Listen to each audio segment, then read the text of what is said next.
Recording. Oh, thank you. Why don't we just start by settling into ourselves, into the here and now, and just allowing our attention to rest on the sensation of the breath in some spot of the body. Just do that for a couple of minutes.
And then we can think about why we're here tonight.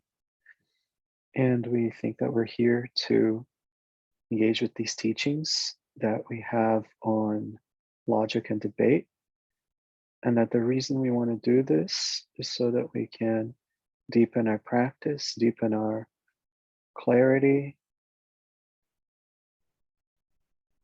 to enhance both our motivation and our view itself, so that we can be of best possible benefit to everybody.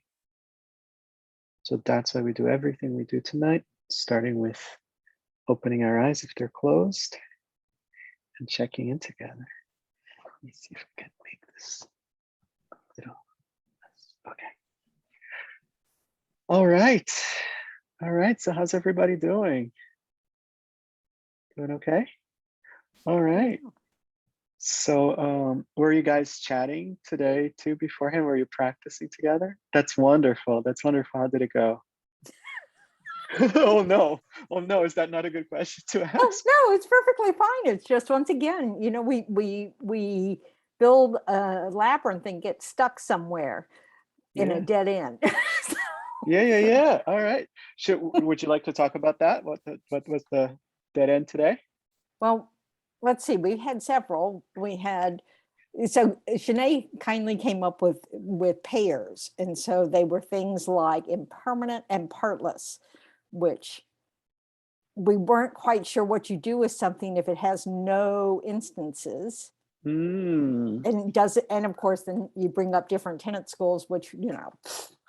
And then we had Buddha and conceptual consciousness. Buddha and conceptual consciousness. And we got kind of trapped with Buddha being a person and not a consciousness. Right, yeah. And then what was the third exciting round? We did permanent phenomena and non-implicative negation. Yeah. Oh my We couldn't goodness, even pronounce that one. Oh, well, that's great. That's great. All right, why don't we take those one at a time? So the first one was impermanence and partless particles. Okay, so the first question is, in terms of where we're starting from, are we starting from the idea that partless particles exist? So that was one of our questions, is like, at this stage in the debate, if you were like a Prasangika, would you say like that's an incoherent statement? There's no such thing as partless particles, and that's the end of the debate. Yes. So the way it goes is that when you're having a debate, you need to kind of have some kind of ground rules, I guess, in terms of like what is already being assumed and what is not. Now, you don't have to assume anything in principle, you know, like you can, any assumption, anything that could be an assumption could also be the basis of debate itself. right? So you could have a debate about whether partless particles exist or not. But if you're gonna, or forget that. At the same time, you could have like, you don't have to prove everything every time you have a debate, you know? So for example, if I would say, how does to compare a dog and a mammal? Like, I probably don't need to start by proving to you that dogs exist. You know, like, we're just like, okay, let's say that we're all in agreement that dogs exist and so on and so forth. So from that perspective, asking the question of how do the two compare impermanent and partless could in itself lead into a very interesting debate about whether partless things exist. You know, like that could, from there, you could kind of end up going in that direction. Or you could say, all right, let's start from the premise that we're talking about it from the tenet school of such and such, and that we've already agreed on the conclusions of so and so, right? So as I understood the essence of the sticking point, I think is that if we are going from the perspective that we've already concluded, let's say, or that we're at least assuming for now, that there is no such thing as partless particles, right? Then how would the two compare, right? Impermanent and partless, right? And then in that case, the answer that you'd have to give is they don't compare. They don't Oh. compare because partless is not existent, right? For two Oh, things that's right, to compare, because we have to have things that exist as our predicates. for them to compare, exactly, for them to compare. Okay. Yeah. Now you can have a subject that is a non-existent, but you can have a predicate that is a non-existent if you're doing a comparison of phenomena with it.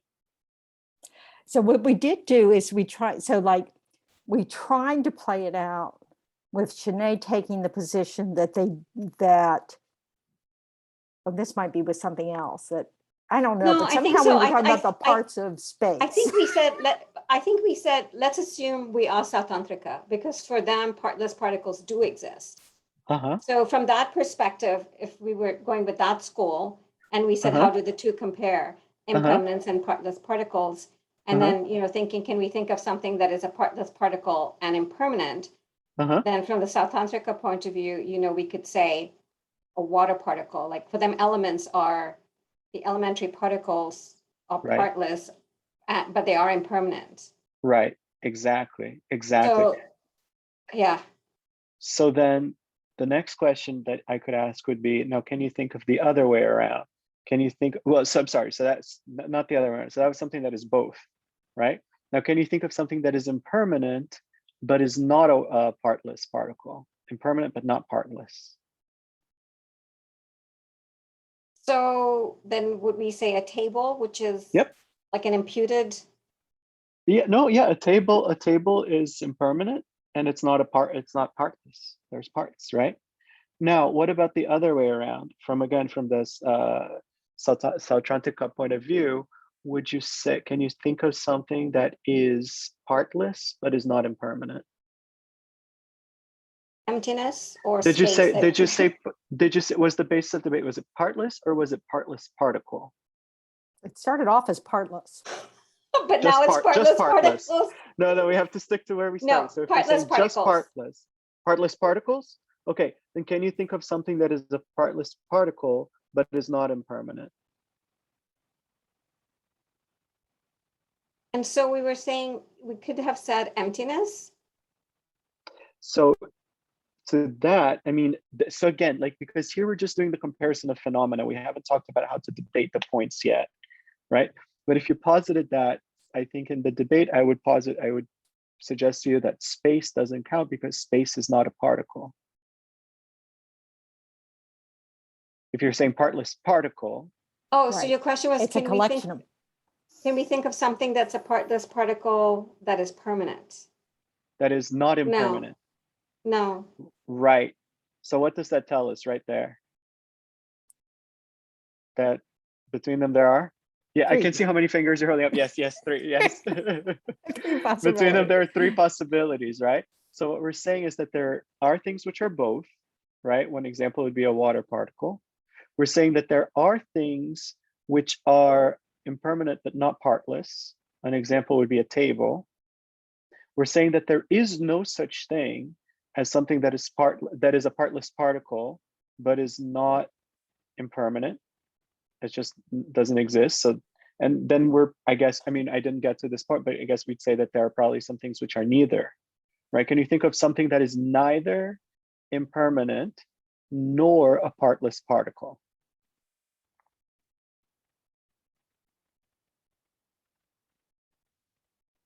Yes, you can. You said one before. Something, Was that emptiness or space? Yeah, yeah. Emptiness or space, either way, because remember, that was my objection before, that space is not a particle. So if space is not a oh, particle, neither, yes, okay. right? Then And it's not it's a partless permanent, so- particle, and it's Right. permanent. So it's, you see? And the direction of the pervasion is all partless particles are impermanent. So the smallest circle is the partless particles, the bigger circle is Exactly. all impermanent things. Exactly. And then Exactly. yeah, and emptiness would be something that is neither of those two. Exactly. That's and all of that is what we're saying within this tenet system. Exactly. Does that make sense? Yay, Shanae. No, now it makes Debate from sense. the Before we were so Yeah, oh. confused. That's great. That's great. And we also And then like, this, and also like in thinking about the two, you know, I realized that when I was saying impermanence and unitary, and then I said partless, and then I said partless particles, because then you realize what doesn't make sense to compare. You know, it's like I kept changing my Sure. predicate to make sure. it work. But yeah, I mean, you could always ask the question of like, you could always put anything in for the predicate. You know, the only thing is that in some cases the answer will be they don't compare because one doesn't exist. You know, and I mean, again, like it's fine that, you know, we're doing this informally and we're just trying to understand so we can do whatever, you know, we want. And if you were like having a debate, then you would stick with the actual principles that you started with. You know, like you just want to kind of be clear that you're kind of seeing something all the way through.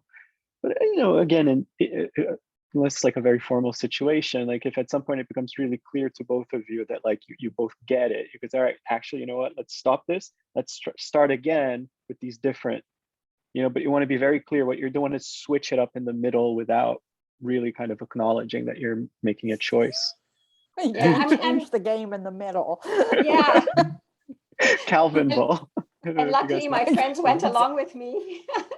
Yeah. Good. And then what was the second example? Buddha.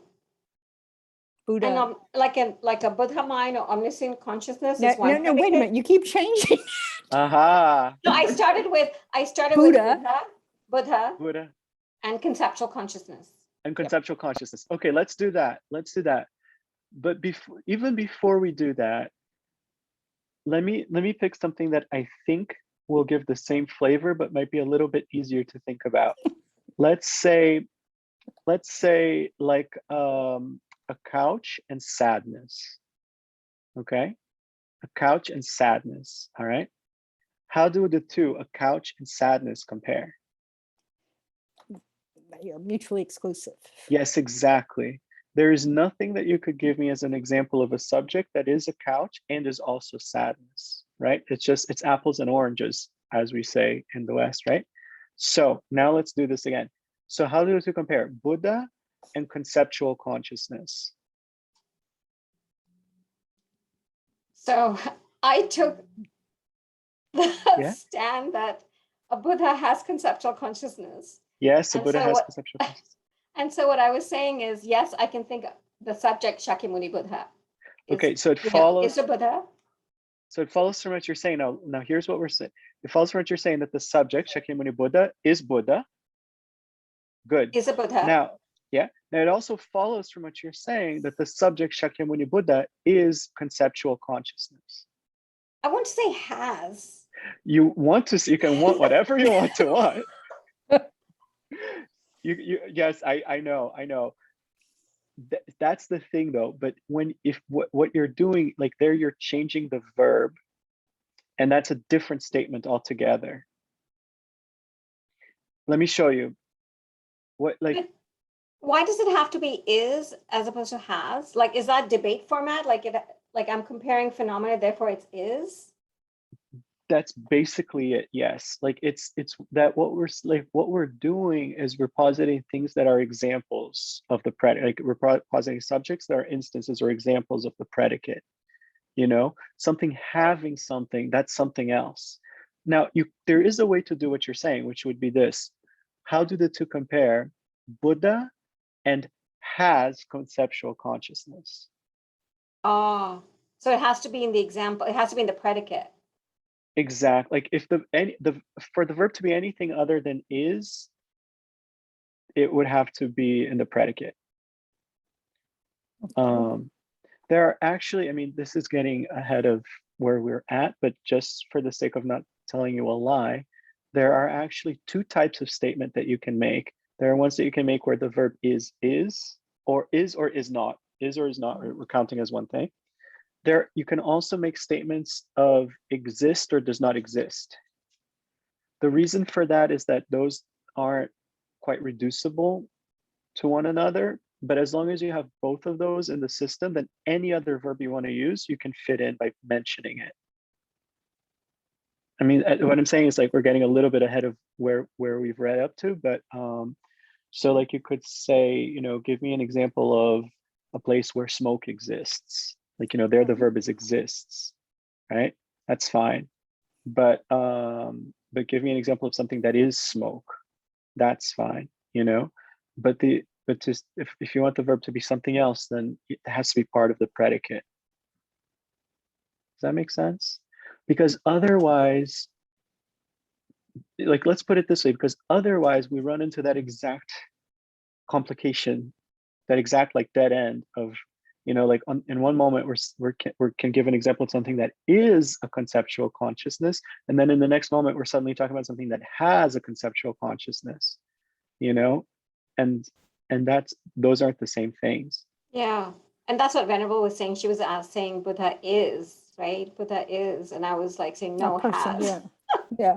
I Yeah, want to yeah, say we it. got to that too. Oh, so Now Buddha, let's so you know, it was fun because, you know, it was gave you the opportunity to say, oh, so Shakyamuni Buddha is a consciousness.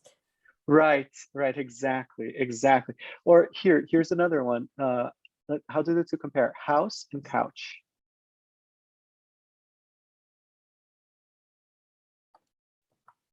What would you guys say? We can, Sorry? Mutually exclusive. Yes, exactly. Why? Because you can't give any example of something that is a house and is a couch, right? But I could give you an example of something that is a house and has a couch, but that's something else. I think that's why I get tripped up. Yeah. Because Well, I was good, going to good, say, but yeah. a house does have a couch. So Sure. No, all it is, I mean, this isn't like the thing that we're clarifying here is not like a philosophical point. Frankly, it's not like anything deep. It's just a matter of the verbiage. It's just a matter of like, what is it that we mean when we say, how do the two compare? That's all that we're clarifying here, you know, because you're right that a house has a couch. I mean, many houses have couches, you know, of course. I mean, of course you're right about that. I'm saying, but when we ask, how do they compare? That's not what Yeah. we're asking. I have to remember what you said.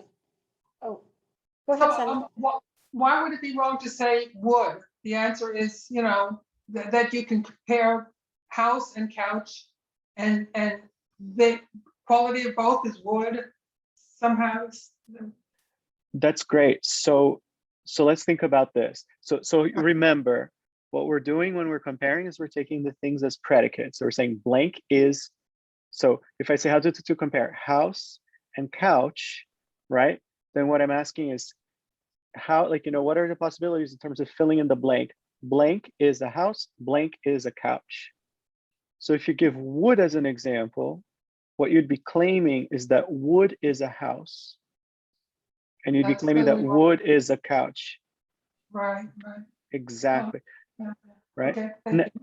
Now, on the other hand, here's what I think you're saying. How do the two, here's what you're saying. How do the two compare? Being a property of a house and being a property of a couch, right? Okay. Then, or I mean, we could probably phrase it better, because like, or like something that a house can be made of, or something that a couch can be made of. So Right, that's then a you can give the totally example. different equation. Exactly, Okay. exactly.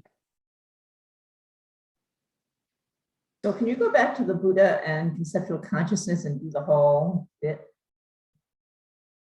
Sure. So how do the two compare? Yeah.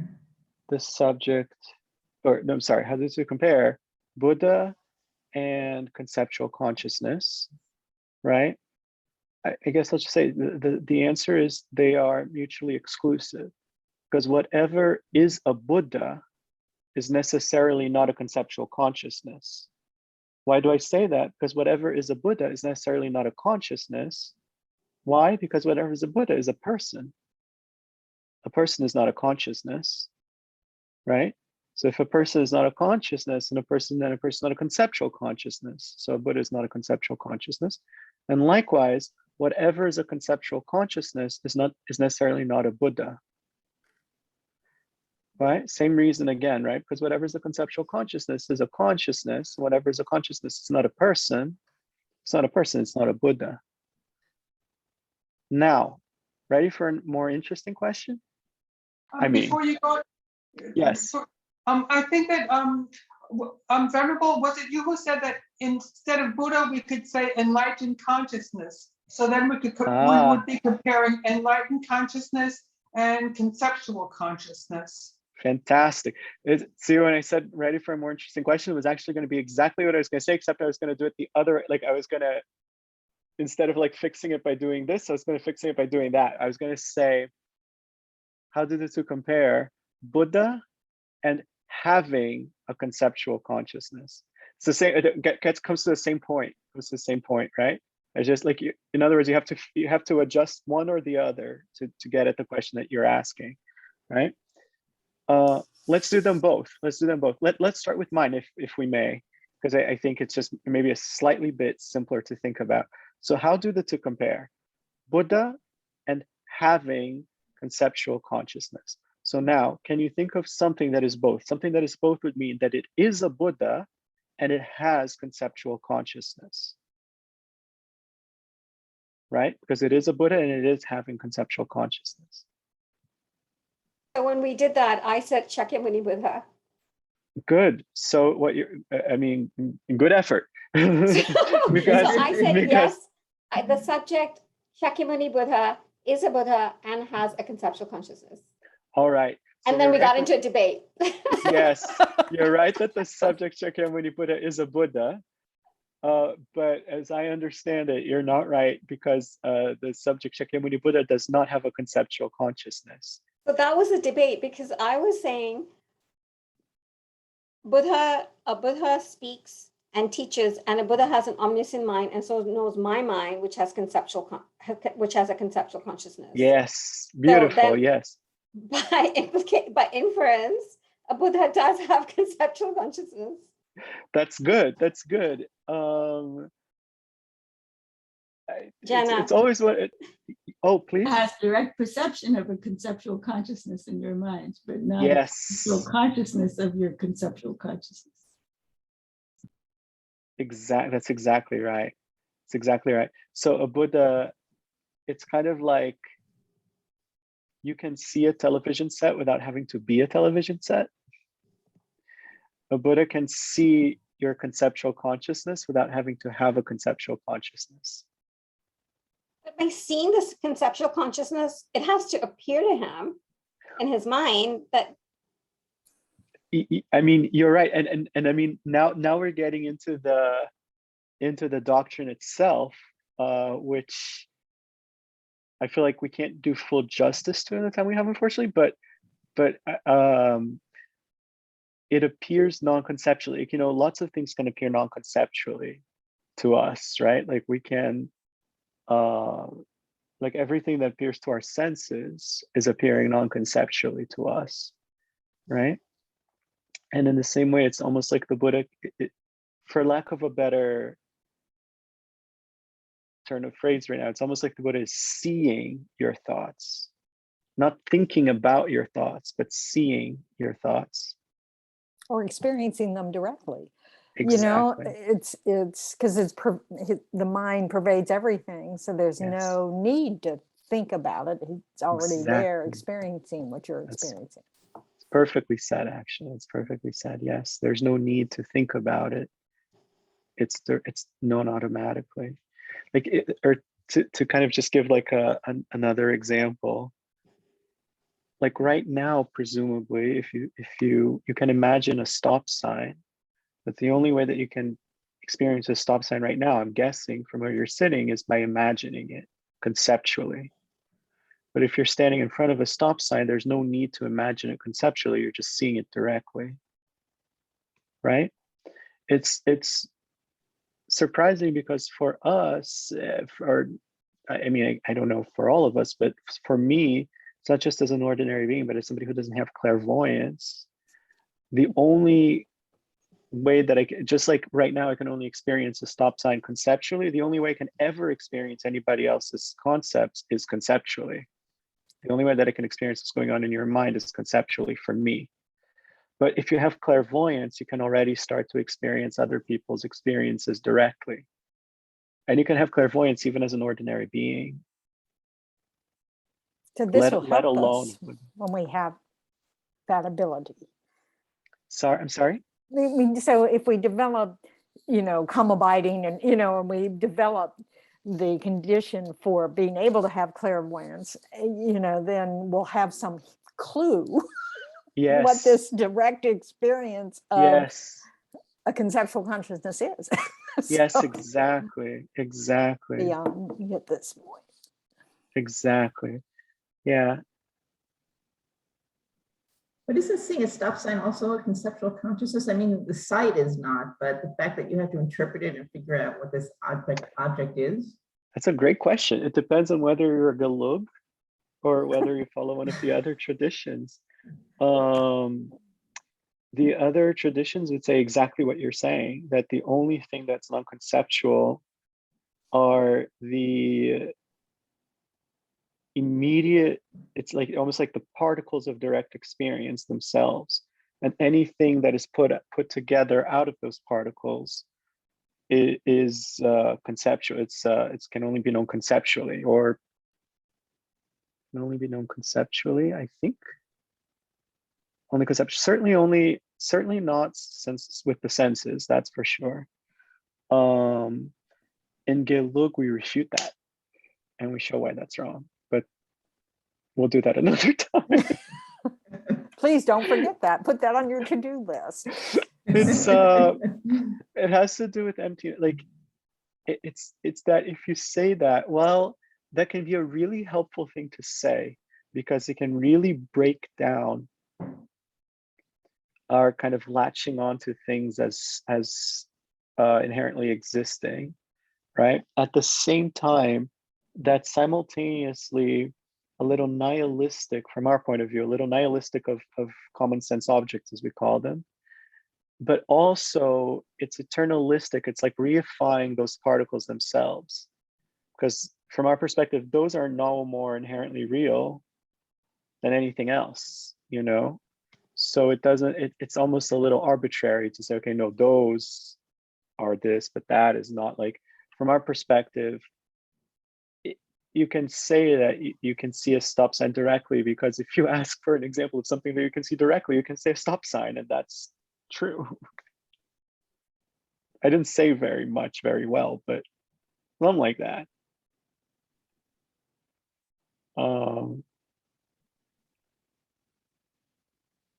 Yeah, I mean, I'll just say this. I think it's a fascinating subject. That's Buddhist psychology and theory of cognition, and it gets so specific and so in depth and so beautiful, but it's an entire discipline unto itself. And unfortunately, it's a little bit hard to kind of.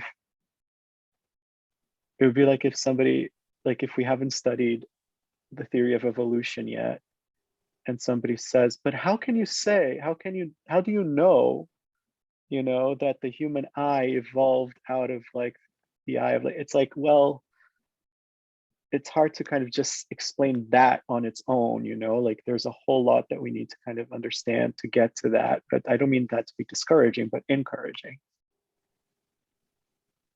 And also it makes it sound like I know what I'm talking about, which is a nice bonus. Like maybe I don't know. So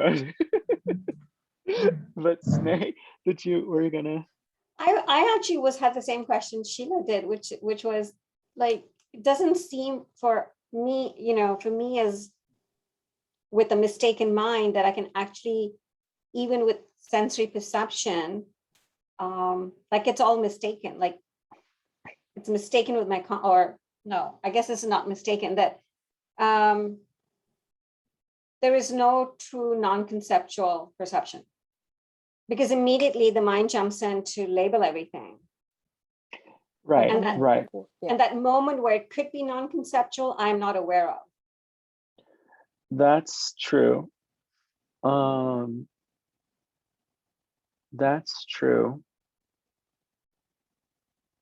I'm trying to think, like, how do I? No, but I take your point, Gus. It is, I have to go back to basics and work my way through, but that's sort of what Sheila was saying was what I was thinking the same, the same. But No, we no, have it's- valid cognitions with our senses. Right. We don't want to go so far to think that we cannot validate conventional truths. I mean, Right. We can Exactly. with our senses. Exactly. I mean, Exactly. we can validate conventional truth, but this idea that we have access to non-conceptual direct perception, even through a sensory data, I feel like not with this mind, like, because immediately the mental conscious jumps in to identify everything. You're absolutely right. And I think that in what you're saying, like imperceptibly, you're jumping a level, like it's almost a little bit like it's almost a little bit like, think of Swiss cheese. The more cheese you have, the more holes you have. The more holes you have, the less cheese you have. Therefore, the more cheese you have, the less cheese you have. It's like somewhere in there, we change the subject without realizing it. You know what I mean? And I think in a similar way, like what you're saying is very subtle and very intelligent. Let me be very clear about that. And I think there's a change of subject it's so subtle that it's hard to kind of show you very clearly. It's it's like that. But maybe for now, like maybe we can put it this way. While you're absolutely right that our conceptual mind jumps in right away in like the third moment or something like that, it's still the case that the experience, the sensory experiences that we're having, they're based on the direct perception. They're very much like, if I say like, how many fingers am I holding up? Whatever experience you're having is causally linked to the number of fingers I'm actually holding up. It's very different from a dream where it's all coming from inside you, or from a hallucination or something like that, and to like, I think the most to the point thing is that it works. If you have a perception of an empty glass, and you have a perception of like a jug of water, and then you have the perception of feeling, then all of the perceptions will fit together and kind of like confirm each other, so to speak. And so it's almost like, from the point of view of what we mean when we say direct perception, or from the point of view of what we mean when we say sensory perception, it doesn't get any more sensory perception than that, if that makes sense.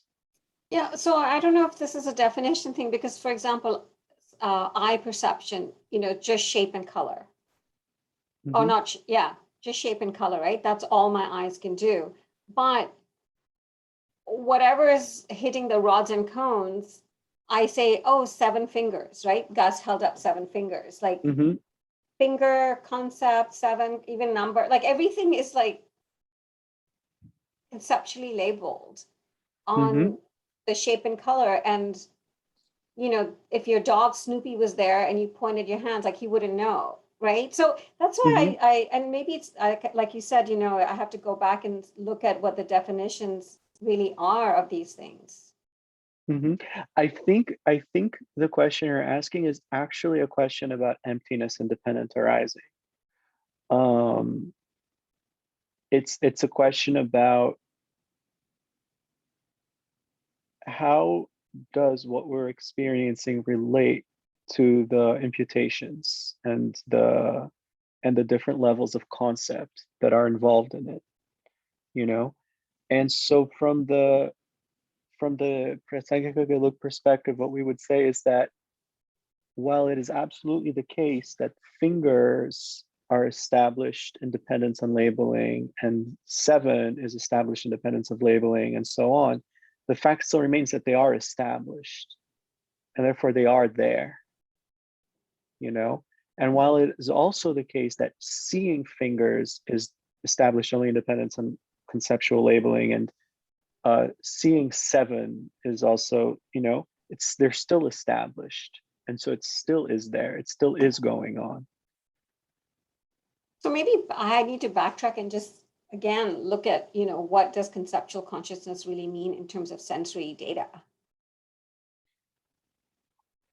Yeah, somewhere that might be a helpful place to look. There's also probably another helpful place to look, and I can't remember which article it is, but there's some article, and maybe it's more than one, in Alex Berzin's website, the Berzin Archives, studybuddhism.com, where he talks about how dinosaurs existed even before the concept of dinosaurs was established by human beings, right? So, and yet the existence of dinosaurs can only be established through conceptual labeling. So it's very interesting. So I'll just say, I think he explains it nicely. But I would like to get more to the mechanics of debate, but Jana, though, I don't want to cut you off, please. I was just going to offer that if you think of a baby before speech and you hold up 7 fingers, the baby is directly perceiving the fingers through his sense consciousness, Yes. eye consciousness, without labeling it, without the, Yes. it's still a conceptual conscious. It's a direct perception. Yes, exactly. Direct sense perception. Exactly. The baby, and you can even say the baby is having a direct sense perception of 7 fingers. We can still say that. The baby might not know that, but that's still what's going on. So would that be a non-conceptual perception, consciousness? It's a direct Mhm. sense perception. Yeah, it's a non-conceptual consciousness. Thank you, Jenna. That's helpful. I can relate to baby, because baby, they have no Language. language. Yeah. They are speechless all the time.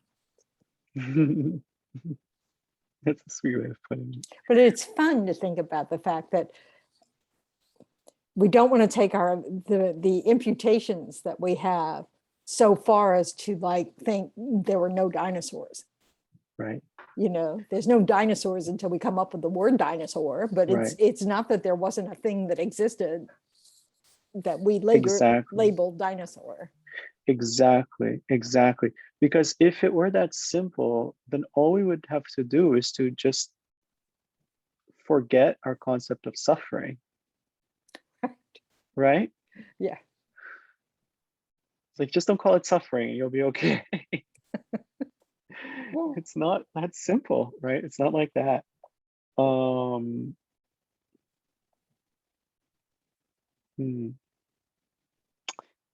But let me ask, so, there was a third example too, I think. There was a third dead end. Anyone Yeah, remember what it was? permanent phenomena and non-implicative negation. Oh gosh, why did I remember? Did you say non-implicative?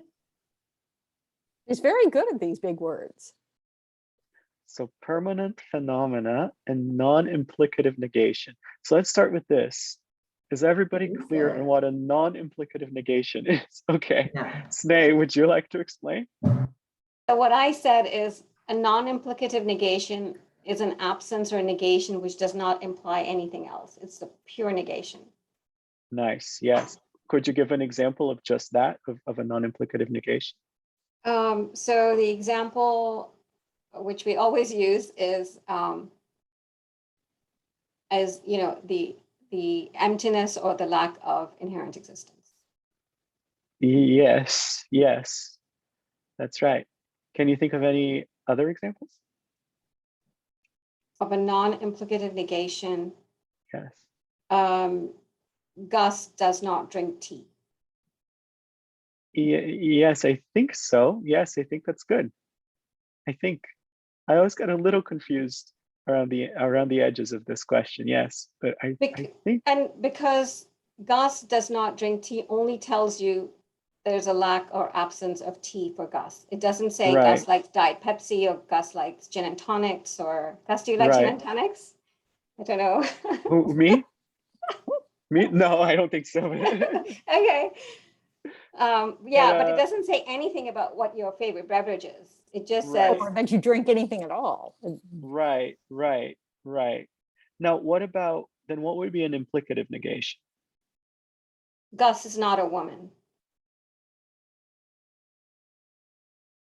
I mean, Gus assuming could be a people knew dog. that Gus was a male name, like from Snape, Yeah. people can't tell, I can get away with just Oh, pretending that it's a male name. But if you knew, like on the right, screen, I can say Gus is not a woman. Like if his screen was blank, right. I could just say No, Gus I is not a get woman. what you're saying. I get what you're saying. I wonder, like again, I have to be honest, like I haven't studied this very much, and I'm not perfectly clear on where that line is. Like, I some examples I think are clear and others I think are clear, but like some in the middle, I'm like, Or the one but- they always use in the book is Devadatta doesn't eat at night, but he's No, fat. fat Devadatta doesn't eat at night. Yeah, Right. something like that. That's Right, an which important part of implies- that. exactly, which implies that he eats during the day, right? It's Yeah. like you're taking away a part of it, but you're not taking away all of it. It's like, or something like the ball that is in one of these two rooms is not in this room, right? Yeah. So it implies it's in another room. And how about Right. generic images? Can you say a generic image of table in my mind is Right. an implicative negation? I very strongly believe so. Yeah. I'm So- kind of like that too. So Yes, that's I what really kind of strongly believe so. Yes. and that's what we said is Venerable said, because meaning generalities come from not tables. So not tables are tables. say that Well, right? say that what's one more left time. is the idea of a table. Wait, sorry, I didn't Can you quite say follow that, what you said. Venerable? I said that after you eliminate everything that's not table, what's left is your idea of table. Right, He says not table. It's not table. Yes. right. Well, that gets into the theory of apoha, which Oh, is great. the Buddhist understanding of what concepts are. And the way I understand it, which isn't very much, but the way I understand it is that in that context, when you say not, each of the nots is actually doing something a little bit different. So as I understand it, it's this, like if you take, the set of everything, all selflessness, like so existence and non-existence, the first thing you do is you kind of carve out, like you kind of draw a line somewhere, like a circle somewhere or something like that. And when you do that, you've created two categories, right? One of them is the category X, and the other is going to be, by definition, category not X, right? That not X, it's not so much denying something. That's not the point, as it is just a way to label the rest of it. So you've separated everything into like X and the rest of it. We just call it not X because it's just like the rest of it. So then when you say not X, that second not is the one that's denying something. So it's like you've divided everything, like everything here and everything that's there. And then when you say not X, you're basically saying, okay, but so we have these two camps and I'm not talking about that one. And that's an implicative negation, Yeah, because it's which means implying. that I'm talking about this one. Yeah. So there's Okay. our answer, by the way. We were right. Our strong belief was correct. We've now deduced it, right? So it is an implicative negation. Thank you. So so the Buddhist understanding of what in the West has been thought of as universals, which Right. in Buddhism we don't have. You know, so for example, if you say cow is something that covers every particular cow, right? Cow is not just limited to any one cow. It's not a particular. At the same time, it's not like a Platonic ideal. It's not like when we say cow, we mean like the idea of cow that exists somewhere in heaven. That's not what we're talking about either. You know, so what is it that we're talking about? You know, and so what we're saying is like we've basically carved the world into two categories, and we're not talking about that one. You know, so everything that's a cow is over here, everything that's not a cow is over there, and we're not talking about that. You know, now don't ask me why it is that we say that, because that's very complicated, and that's an eel that I only have by the tail. Did we talk about this expression, having the eel by the tail? Yeah, like I don't even have the eel by the tail, but I've had the eel by the tail for a minute. But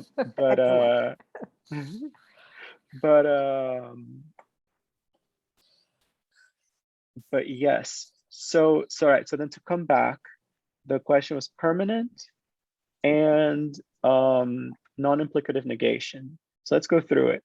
Can you think of something that is permanent and is a non-implicative negation? Please. So we said the subject emptiness.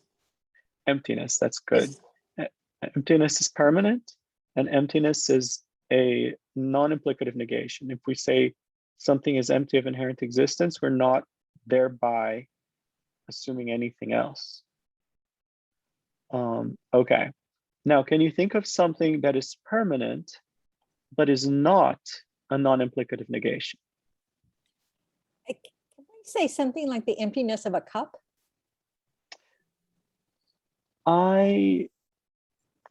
That's a fantastic question, and that's something that like I would love to have the debate, because I don't know what the answer will turn out to be, if I'm being honest. But I'll give you another example. The number think- 2. Yeah. Oh, I'm sorry. I got in No, ahead I of you. think Venerable, when we were debating, Venerable said a meaning generality is a permanent phenomena and a non-implicative negation. Yeah, So I also said the number 7. the number 7. So we went with that's that. good. So we went with Yeah. that. Yeah. But I just wondered if the emptiness of a cup implies cup. The emptiness of a cup.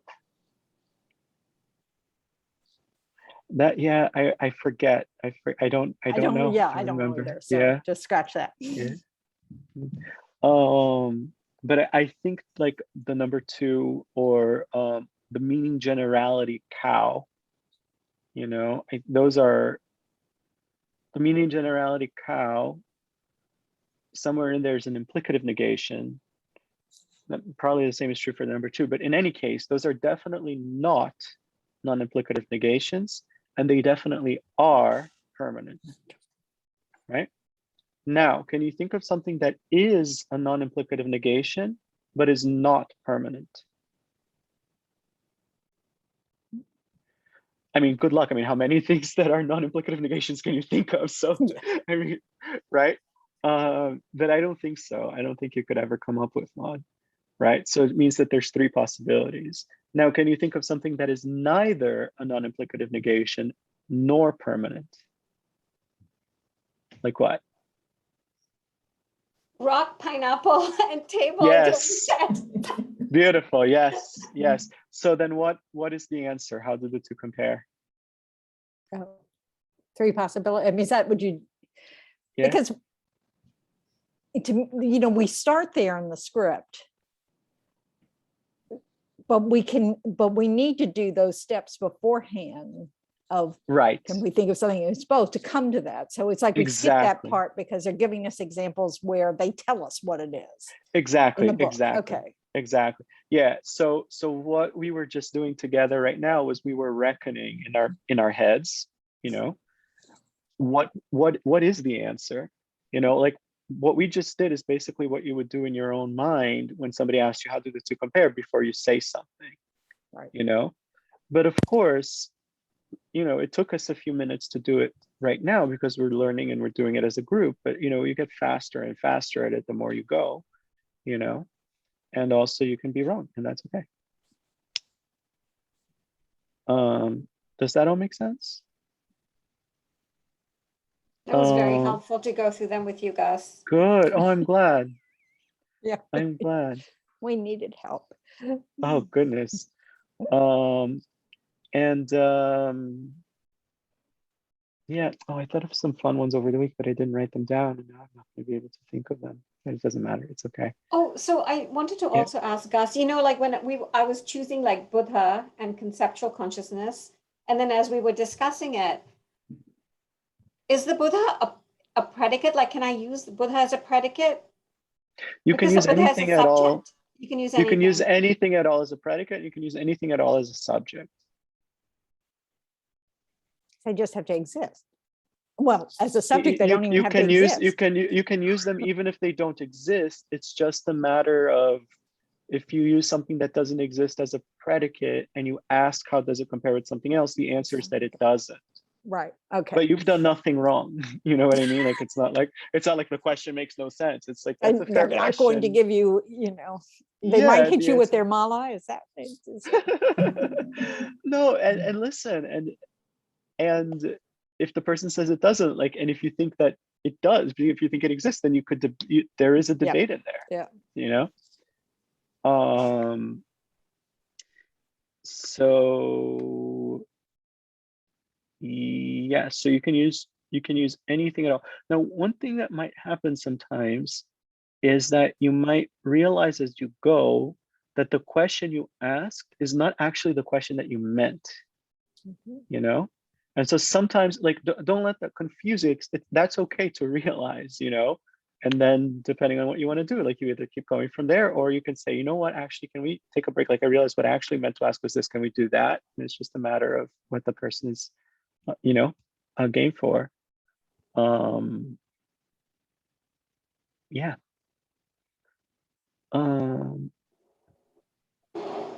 What other questions, if any, came up either today or from over the course of the week, or any other questions about anything we've discussed so far at all?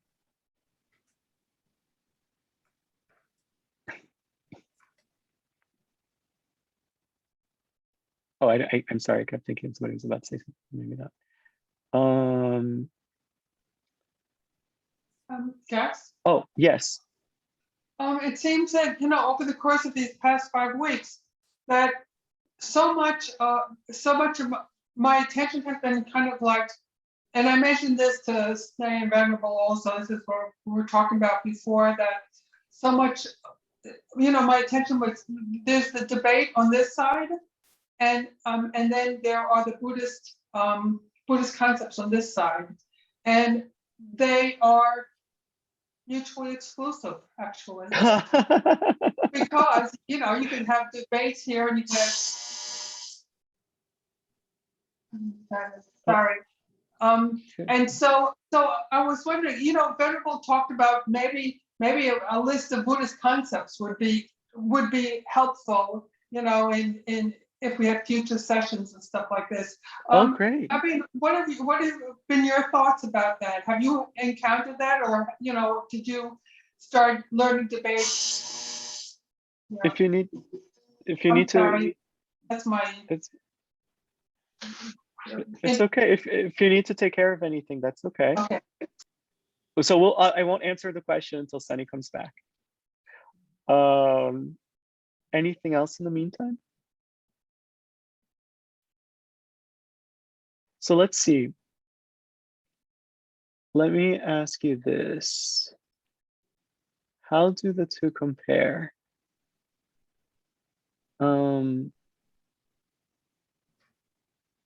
A living being and a sentient being.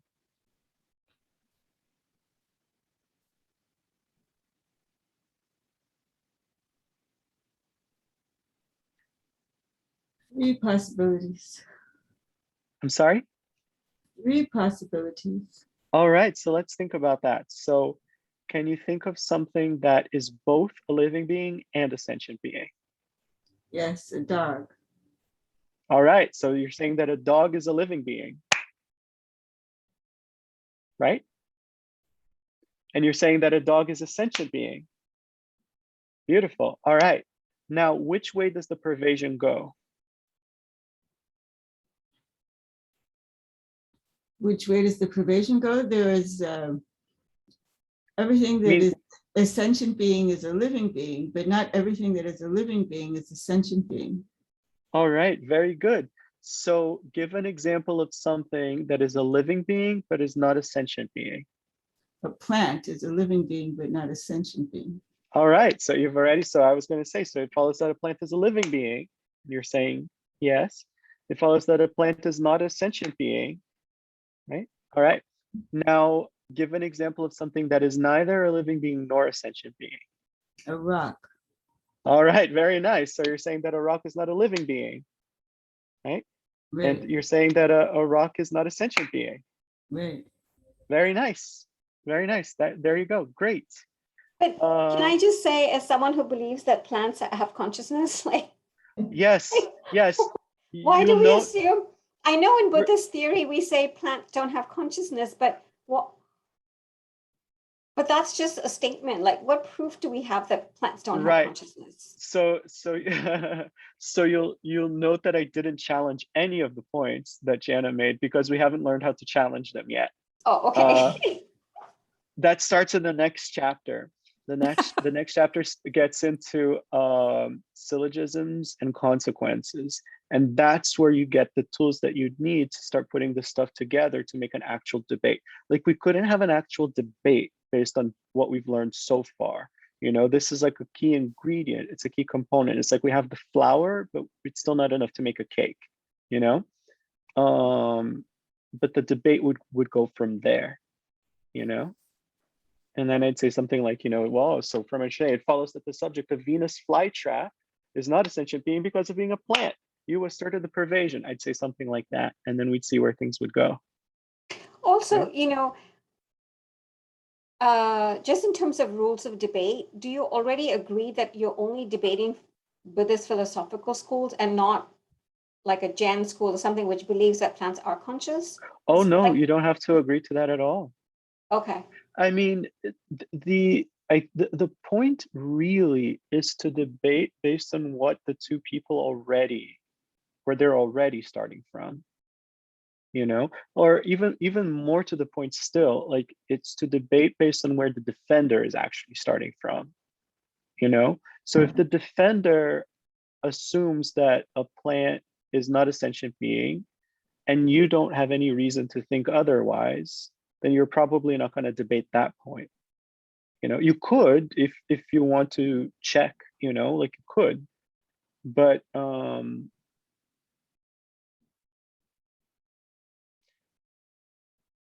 it's almost like what might be like a good example? It's like, let's put it this way. If somebody were going to debate something with me about astronomy, it would be fair to start from like already granting that the earth is round, unless they wanted to debate the question of whether the earth is round. You see what I mean?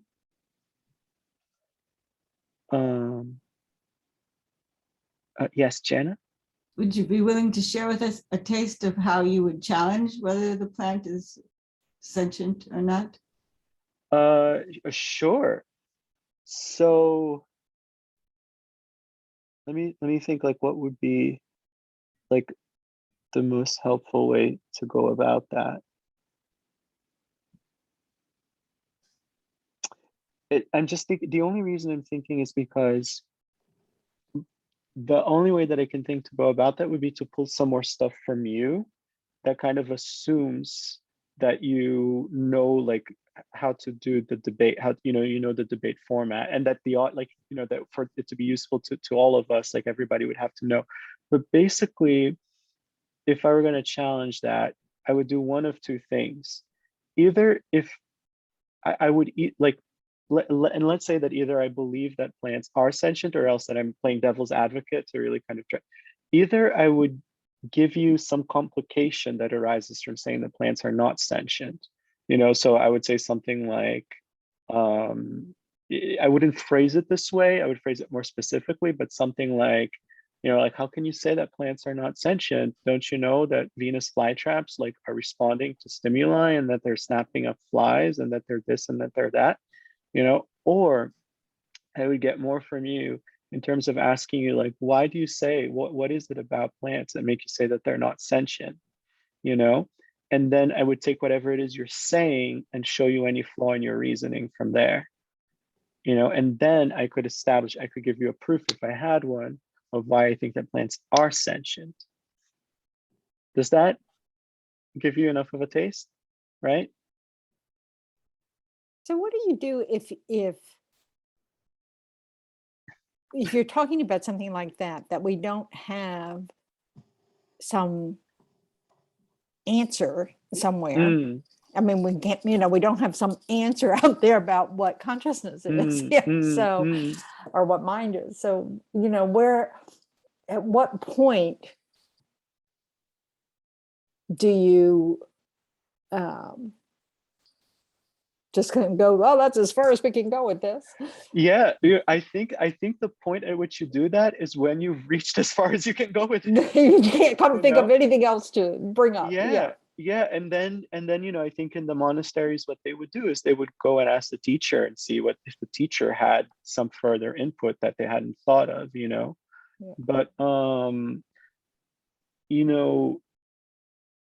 when you get into the really fun thing, which is like the possible answers that you can give in debate, there's 2 or 3 like standard answers, but then there are some special answers that you can give in some cases. And one of the answers that you can give is, I have no way of knowing that right now. Yeah. So if somebody said that blah, blah, blah, blah, blah, because there's a ghost standing behind you, I have no way of knowing that right now, one way or the other. I can't say yes and I can't say no. Yeah. And so we always want to be honest. That's the whole point of Buddhism.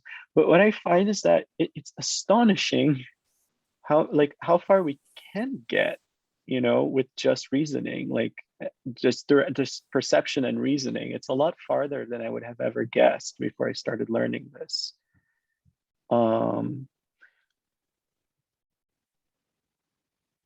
And there's a famous story about, I think it was a Sangha and Vasubandhu, maybe. I think like the 2 brothers in antiquity. One was a great logician, and the other had clairvoyance. The first one didn't have clairvoyance, but had a lot of logic, and the second had clairvoyance, but didn't study logic very much. And they saw a pregnant cow, and the one who had clairvoyance was able to see directly. They were having a debate. An argument, like which is more important, clairvoyance or logic? Clairvoyance, logic, like you do. And then they saw a pregnant cow, and the one who had clairvoyance looked and saw that the cow was expecting the baby that the cow was expecting had a black spot on its forehead. But then the one who knew logic realized that because of the way that fetuses and cows are, like with their tail, what they must have been seeing is the tail. So he deduced that it's not a black spot on the forehead, it's a black tip on the tail. And when the baby was born, he was right, And so the moral of that story is that it's more important to have logic than to have clairvoyance. Because Better even to our have both. direct perceptions can be mistaken. It's better to have both, but Yeah. you have to choose, right? But I want to answer Sunny's question from before. You were asking about whether I know, like, as I understood it, it was like whether I know of any resources like of Buddhist concepts, right? I think the best place to start is probably in the appendix, in one of the appendices to this book, where it has the definitions. You know, I think that's a great place to start, because he gives the definitions of a lot of these concepts that are getting kind of thrown around right now. Yeah. Does that You help? know, I think that also one thing lack of is that, I don't know, if you're studying in a monastery or whatever, or even if like the Instituto in Italy, you're just surrounded by a sangha, a community of like-minded people. And, you know, here, you know, through Zoom, I don't even have like personal contact, you know, can read your, you know, body language and stuff like that. And I think maybe that's what I'm feeling such a lack of right now, and why, you know, things are just, you know, the appendix, yeah, it's you know, that is a great list. And then I'm thinking, is that what you know, is it the appendix that I'm missing? And for sure, you know, definitions, absolutely crucial, but also it's just like a sangha, you know, I don't know. Yeah, that you won't find in the appendix, unfortunately. Yeah. But I remember when I was studying the basic program, the technique we used to memorize the definitions was this technique. Oh, so there's no definition of blah, blah, blah. You know, yes, there's a definition of blah, blah, blah, you know, and then you give the definition. And it's the way we became familiar with Yes. the terminology and the definitions. And so it was, and it helped us get, you know, the Right. language of the Right. debate stuff down, you know, of course, different words than we're using, but you know, that's, Yes. but so, Yes. but that was helpful, you know, and just because Bill McGee liked to try to teach us debate in English, and so he was our tutor, and so he would but that's how we learned our definition. So that's one way to Amazing. study together, to get a study partner that plays around with this stuff that way. Yes. Yes. Yeah, like so much of education in the Tibetan tradition, as I understand it, is done through this format. You know, like the bulk of it, I think, as I understand it. Like Venerable is saying, even when you're presenting things for the first time, you know, you often present it in the form of a debate. And it's really amazing how like basically everything can fit into this, you know, and it's as you go through the rest of the chapters, the rest of the material in this book, it's amazing how beautifully organized everything becomes. Like everything forks into two paths and two paths only, and you can trace your way, you know exactly where you are and how you can come back, and you can follow every path and check every possibility. It's really very dazzling, to the point that, like, Alex Berzin explains that one of the bodhisattva vows, one of the secondary bodhisattva vows, is to not allow yourself to get so dazzled by the beauty of it all that you lose sight of the medicine, you know. Now I think you raise a very important point though, Sunny, about the community and about like kind of surrounding ourselves with this environment, you know. And I think it is very difficult. I think it is very difficult, given the lifestyles that so many of us have. And I think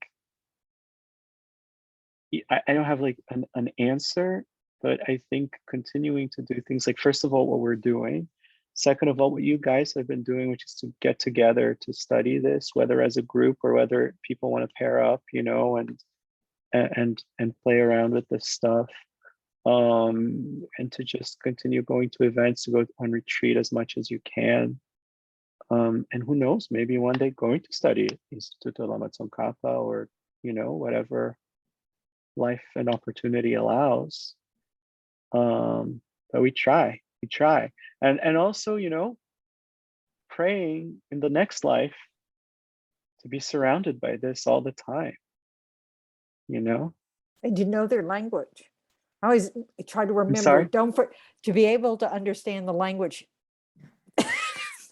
Oh yes. Oh, Don't yes. leave that out. I don't That's a want good to be point. born with Hindi language next door to the monastery and can't understand anything they're saying. I never thought about that. That's a really good point. We need to add Yeah. that too. Yeah. Well, because I can't speak any language, really. So it's, it comes up a lot for me.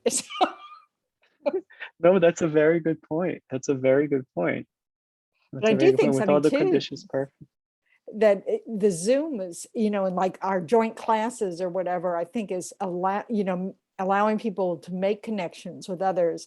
Like I have some nuns that I get on Zoom and we read a text together. I mean, we're just reading it out loud together, just because, so that first of all, it makes us read the text. It's just sort of one of those ways, so, and it really is funny how that becomes something of a, even though it's on Zoom and, but, I don't live in the same town with them. And so they very kindly include me this way. So I think those things can evolve. We have to be brave and try them out, but it's, but thank goodness that we've discovered, this is one little tiny silver lining of this pandemic. I agree with that very much. Oh. Yeah.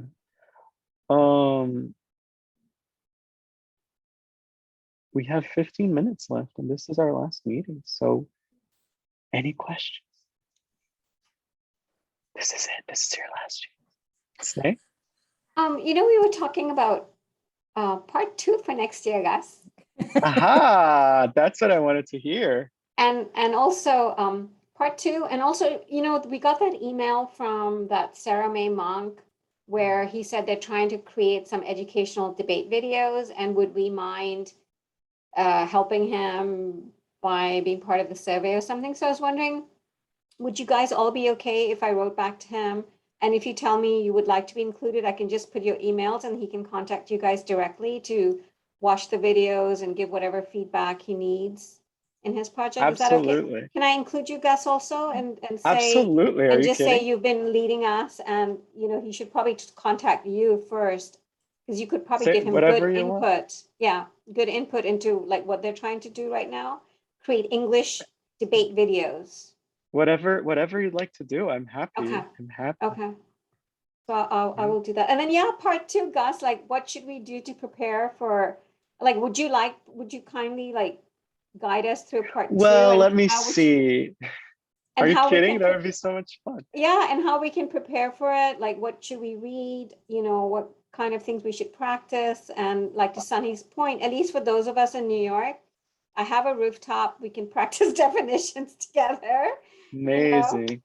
or go to a park or whatever, and do Yeah. that. And can yeah, we if you bring some other people in by introducing them to the first chapters? Like what it, because I can think of some people at Kadamba Center who would probably enjoy doing this. Wonderful. You know. Wonderful. Yeah, I'm happy to. I'm happy to do any variation, anything. What I would say for part 2 would be to read the next chapter and to keep practicing this stuff, to keep practicing the comparison of phenomena, to keep practicing noticing the 2 types of sentences, the 2 types of statements. Basically to kind of keep this fresh as much as possible, to keep practicing it as much as possible, and then to read the next chapter. The next chapter gives a lot of content that will come in later to kind of put it in all together to build it, like it's in syllogisms and consequences. Yeah, I would just ask Venerable Tendron, what was your suggestion for trying to make it accessible for other people for part 2? Well, like, if they're willing to read those first 4 chapters and then they want to join some practice sessions or something with, the comparison of 2 phenomena, could we, bring them in? I mean, it's just, just because I can think of some people, Yeah, no, I was and- just thinking, when we write the blurb for part 2, we can say, because they have recordings, they can follow. Oh, yeah, because that's true Gus too. Gus has talked out aloud the thought process of comparing phenomena. So that would help. Yeah. Help them. And if it would be helpful to have a couple of sessions in advance for newcomers, I'd be happy to do that if I can help. Well, we probably will all need a review anyway, so. Yeah. Oh, gladly. But This is it's, I mean, never- I do think it's fun. I mean, so, and I do know someone who's in Raleigh at the moment who's doing the Institute Mamas on Kappa course on debate. And, so, she can, she's a nun, but she's a person. No, what I'm can trying help to us. say I'm there. not compare 2 phenomena, nuns and persons. Just forget that whole thing. But How do the 2 I'm gonna have that like tattooed, like start with, how do the 2 compare? That's right. That's right. Yep. Yep. Annoy the significant others in your lives. Like, that's how I did it. yeah. Like, now when I ask my husband how this, he just groans already. He's like, oh, can we just have a conversation? He'll sometimes say. So Gus, could you say something on chapter 5? There are these like 8 boxes. When In it's got chapter 2 kinds of 5. statements. It's the end of chapter. It starts on in the book, Oh, that's right. I know. Page 92. Oh, page 92, I yeah, think. that- Is that the one, Sheila? Yes, yeah, it just Give me just made a my head moment swim. to give me just a moment to find my Yeah. I forgot to have a new phone, so it's not logging in automatically. Let me see if I can open it up Sorry about here.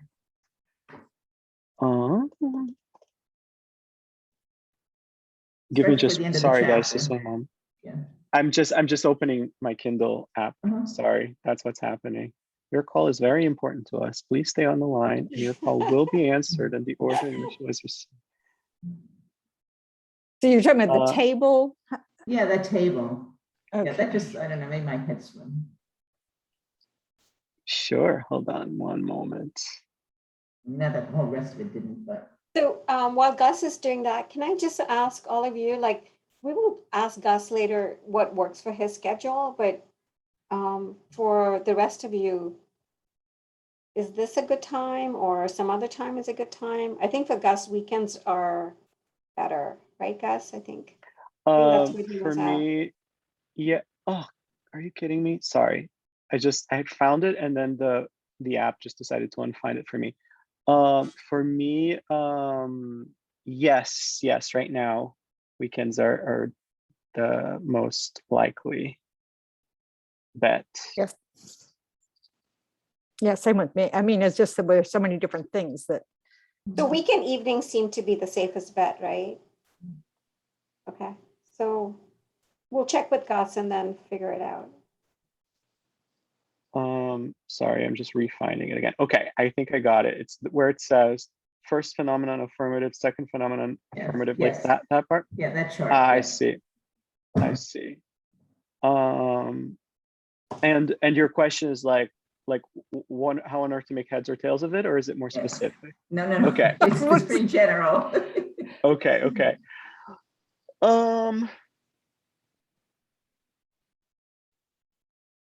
I think if I'm remembering the context of this correctly, I think that as I conceptualize it, I think this chart is almost a little redundant, meaning I don't think it's giving anything new. It's just putting some things together in a way that might be useful for folks or might not be extra useful, you know? It's just showing you that, so first of all, because this is talking about statements of pervasion, then there's a distinction between saying is necessarily versus saying is not necessarily. Right? We're saying whatever is A is necessarily B, whatever is A is not necessarily B. Let me take a step back. So if we're looking at a statement of quality, if I say Snoopy is a dog, okay? The only way that I can negate that would be to say Snoopy is not a dog or Snoopy is not a cat. Like, there's only one format that where a no would fit, my neighbor is a male. My neighbor is not a male. There's nowhere else that a not could go, basically. But with a statement of pervasion, the not could go in a couple of places. Whatever is a mammal is not necessarily a dog. That's true, right? Because a whale is a mammal and it's not a dog. So whatever is a mammal is not necessarily a dog. That means something different than whatever is a mammal is necessarily not a dog. Yeah. That's not true. Snoopy is a mammal, but he is a dog. So it's not true that whatever is a mammal is necessarily not a dog. Right? I'll give you a few more. Whatever is a shape is not necessarily a square. That's true.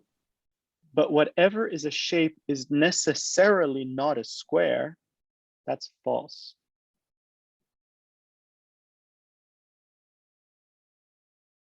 Right? It's so awkward. Sorry? It's so awkward to phrase it like that. Because we don't usually think of it that way, right? But it is a crucial logical distinction. And however we want to phrase it, we must have some way of saying such things if we want to think logically, right? Let me show you another one though. Whatever is a dog is not necessarily a cat. That's true. But in this case, it is also true that whatever is a dog is necessarily not a cat. Right? So so I think the information that you need is that much, is in my opinion, is to recognize that when you have a statement of pervasion, it's different to say is not necessarily and is necessarily not. They mean different things. In some cases, they both might be true. In some cases, one might be true, but not the other. And in some cases, neither of them might be true, but they're not they're not equivalent. They're not the same thing said twice.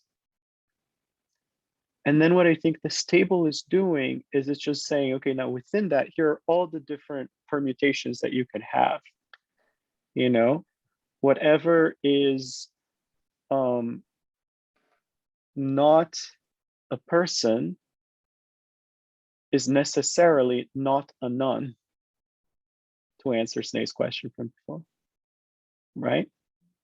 Whatever is not a person is necessarily not a nun. Whatever is a person is not necessarily a nun, right? I'm a person and I'm not a nun, so whatever is a person is not necessarily a nun. But it's not true to say that whatever is a person is necessarily not a nun, because Benevotendron is an example that proves that wrong. You see? And so again, this is just taking all the mathematical permutations that you can have and giving you an example of some of each. So like if I just look at whatever is a cat is necessarily a mammal. That's true. Whatever is a mammal is not necessarily a cat. That's true. Whatever is a cat is necessarily not a reptile. That's true. Whatever is a mammal is not necessarily not a cat.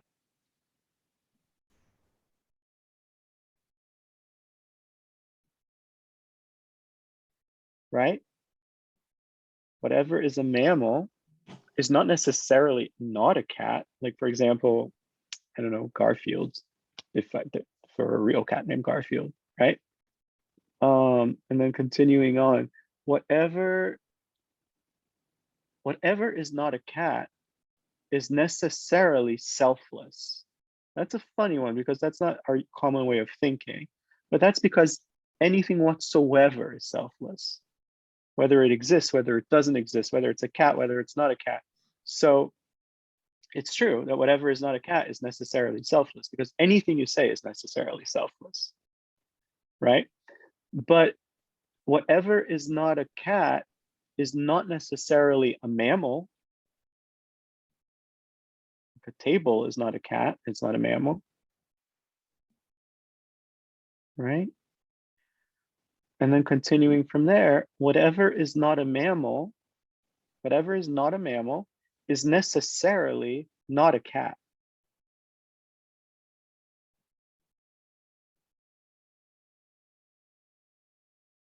Whatever is a mammal is necessarily not. Whatever is not a mammal is necessarily not a cat, right? But whatever is not a cat is not necessarily not a mammal.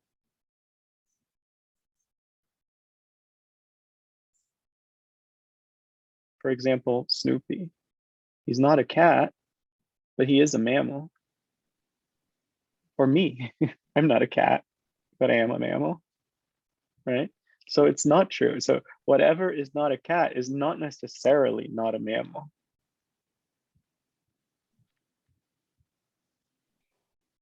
You see? It's just a matter of getting used to these words.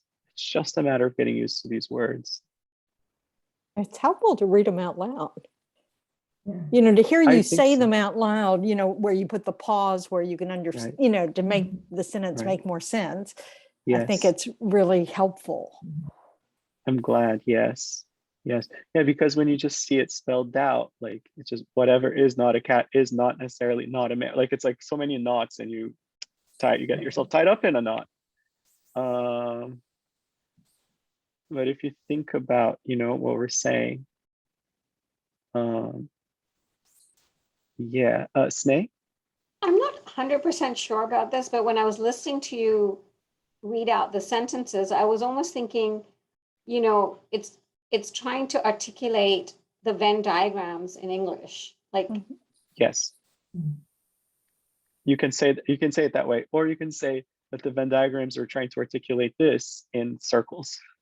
yeah, I mean, it's almost easy for me to visualize the Venn diagrams, but with the language, I'm like, Sheila, it's like we don't think, like you said, naturally like that. Yeah, I doubt that we think naturally in Venn diagrams either. It must be that we learned Venn diagrams in school and we didn't learn this in school. Yes. We learned them I when mean, we were young. Yeah, exactly. Right. But And you it's know a what's visual funny? representation. Yeah, what's funny to me conceptual. is that I remember clearly learning Venn diagrams when I was a kid, but for some reason, like for me, it's easier to think in these words than it is to think in Venn diagrams. It's funny. I don't know. Maybe it's because I've been trying to hammer this into my head for a while now. Maybe, I don't know. Well, you Like, also, didn't study linguistics? I mean, you have yeah, an affinity for the verbal. yeah, that's probably true. That's probably a good point too. Yeah. Yeah. Like when I try to think of the Venn diagrams, I do tend to get very confused about, wait, what am I putting in which piece again? Like but it's probably, you know, it's like the Tibetan saying, nothing gets harder with practice. Nothing gets harder with practice, you know? So Guys, Mhm. just quickly, you mentioned selfless, right, in this table. So I just want to get it straight. Selfless is the same thing as emptiness. Selflessness is the same thing as emptiness. selfless, well, So let me go with yes. Let me make sure, let me hear your question. Yes. And which is it, and even if it's existent or non-existent, doesn't matter, everything is empty. Of inherent existence. Yes. Empty of inherent existence. Okay, so how, Yeah. why do you say that selfness is, why do you hesitate? Selfness is, Just because in this system, in the system in which this is happening, which is the Sautantika system, in this system, I think they might say they might not have answered your question in the same way that I just answered it. Like from the perspective of this system, all that we're saying when we're saying selfless is that which is not a, I don't know if it's like permanent self or like a self-sufficient self, you know, it's not the soul, it's not like a self, you know, like an independent self, you know. And so anything that exists is like an independent self does not exist within the system. Therefore, anything that exists is not an independent self. right, And surely anything that doesn't exist is not an independent self either. okay. You could just as well, instead of using the selfless as that largest of categories, you could just as well say not a three-sided square. Anything that exists is not a three-sided square. And anything that doesn't exist is also not a three-sided square. You could also say, you know, not a married bachelor. Right, right. You know, you could say not any impossible thing. So selfless is not a self. It's just that it's more tasty for Buddhists to say selfless than it is to say three-sided squares. It's kind of an implicative negation to say that it's It's selfless means, you know, emptiness is not a self. It leads you to contemplating the self rather than that yes, square doesn't help that. exactly. Right. Whether it's an implicative negation or not, I don't know. But it's that's thing you said. Yes, exactly, exactly. Another way that you can think of it too, like or another way that you could say it is nameable, because anything that you can name is nameable. But again, that's not as much fun. It's not as, when I say as much fun, what I mean is like it's not as spiritually helpful. Yeah, yeah. So Okay. we use selfless as like a nice choice of what to pick to refer to anything that can be conceived of or named or anything at all. And then within that, we divide that into things that exist and things that don't exist. Okay. So And then that's what that, NY three-sided square might be useful too, because you don't want to get necessarily so hung up in the spiritual. You want it, you know, it Sure. exists. So yeah. Sure. Yeah. Okay. If you were debating with somebody who, I mean, if you were introducing the system to like a geometrist, especially one who had just realized that there's no such thing as three-sided squares, then you might want to nail that in and you can use that. Right. Okay. Thank you. Yeah. and Venerable? isn't it also that the, you know, all Buddhists accept selflessness? Yes, exactly. So that's like the That widest. separated them from the non-Buddhist at the time. Exactly.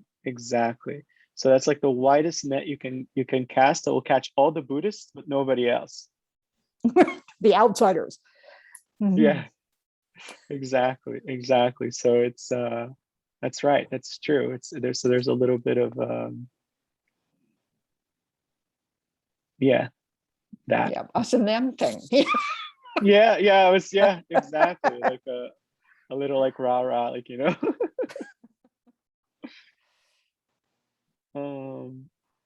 All right. Oh, I realized we're over time. Sorry, I didn't mean to keep you guys, but wow, I just want to say, like, this has been so great, and I'm so grateful to all of you for having come and been here and worked on this together. I hope it's been as helpful to you as it has to me, and I think this is such a beneficial thing for us to be looking at, and I'm so glad that we'll be moving forward and continuing with this. I'm really excited to do that. And for now, let's dedicate. Let's think about all of the positive potential that we've generated tonight and over the weeks that we've done this. within the times that we've had together, outside of those times, just everything. We think may all of that potential drive us only in directions of increasing compassion, increasing loving kindness, increasing bodhicitta, renunciation, increasing our motivation to be of best possible benefit to all sentient beings everywhere. And may it also lead us in directions only of increasing wisdom, increasing clarity of how conventional reality exists, of how ultimate reality exists. They're the best methods of helping all beings so that we can become enlightened, so that we can lead all beings to enlightenment as quickly as possible. Wonderful. Thank you. Thank you. Thank you, guys. Thank you, everyone. And Gus, Sheila, and Sunny, please stay. Okay, can I have like just a 3-minute break? Yeah, of course. Okay, all right, Of course. all right. We'll We'll chat see you longer, guys in so- just a little bit. Bye. Thank you all. Bye. Thank Okay. you. Bye.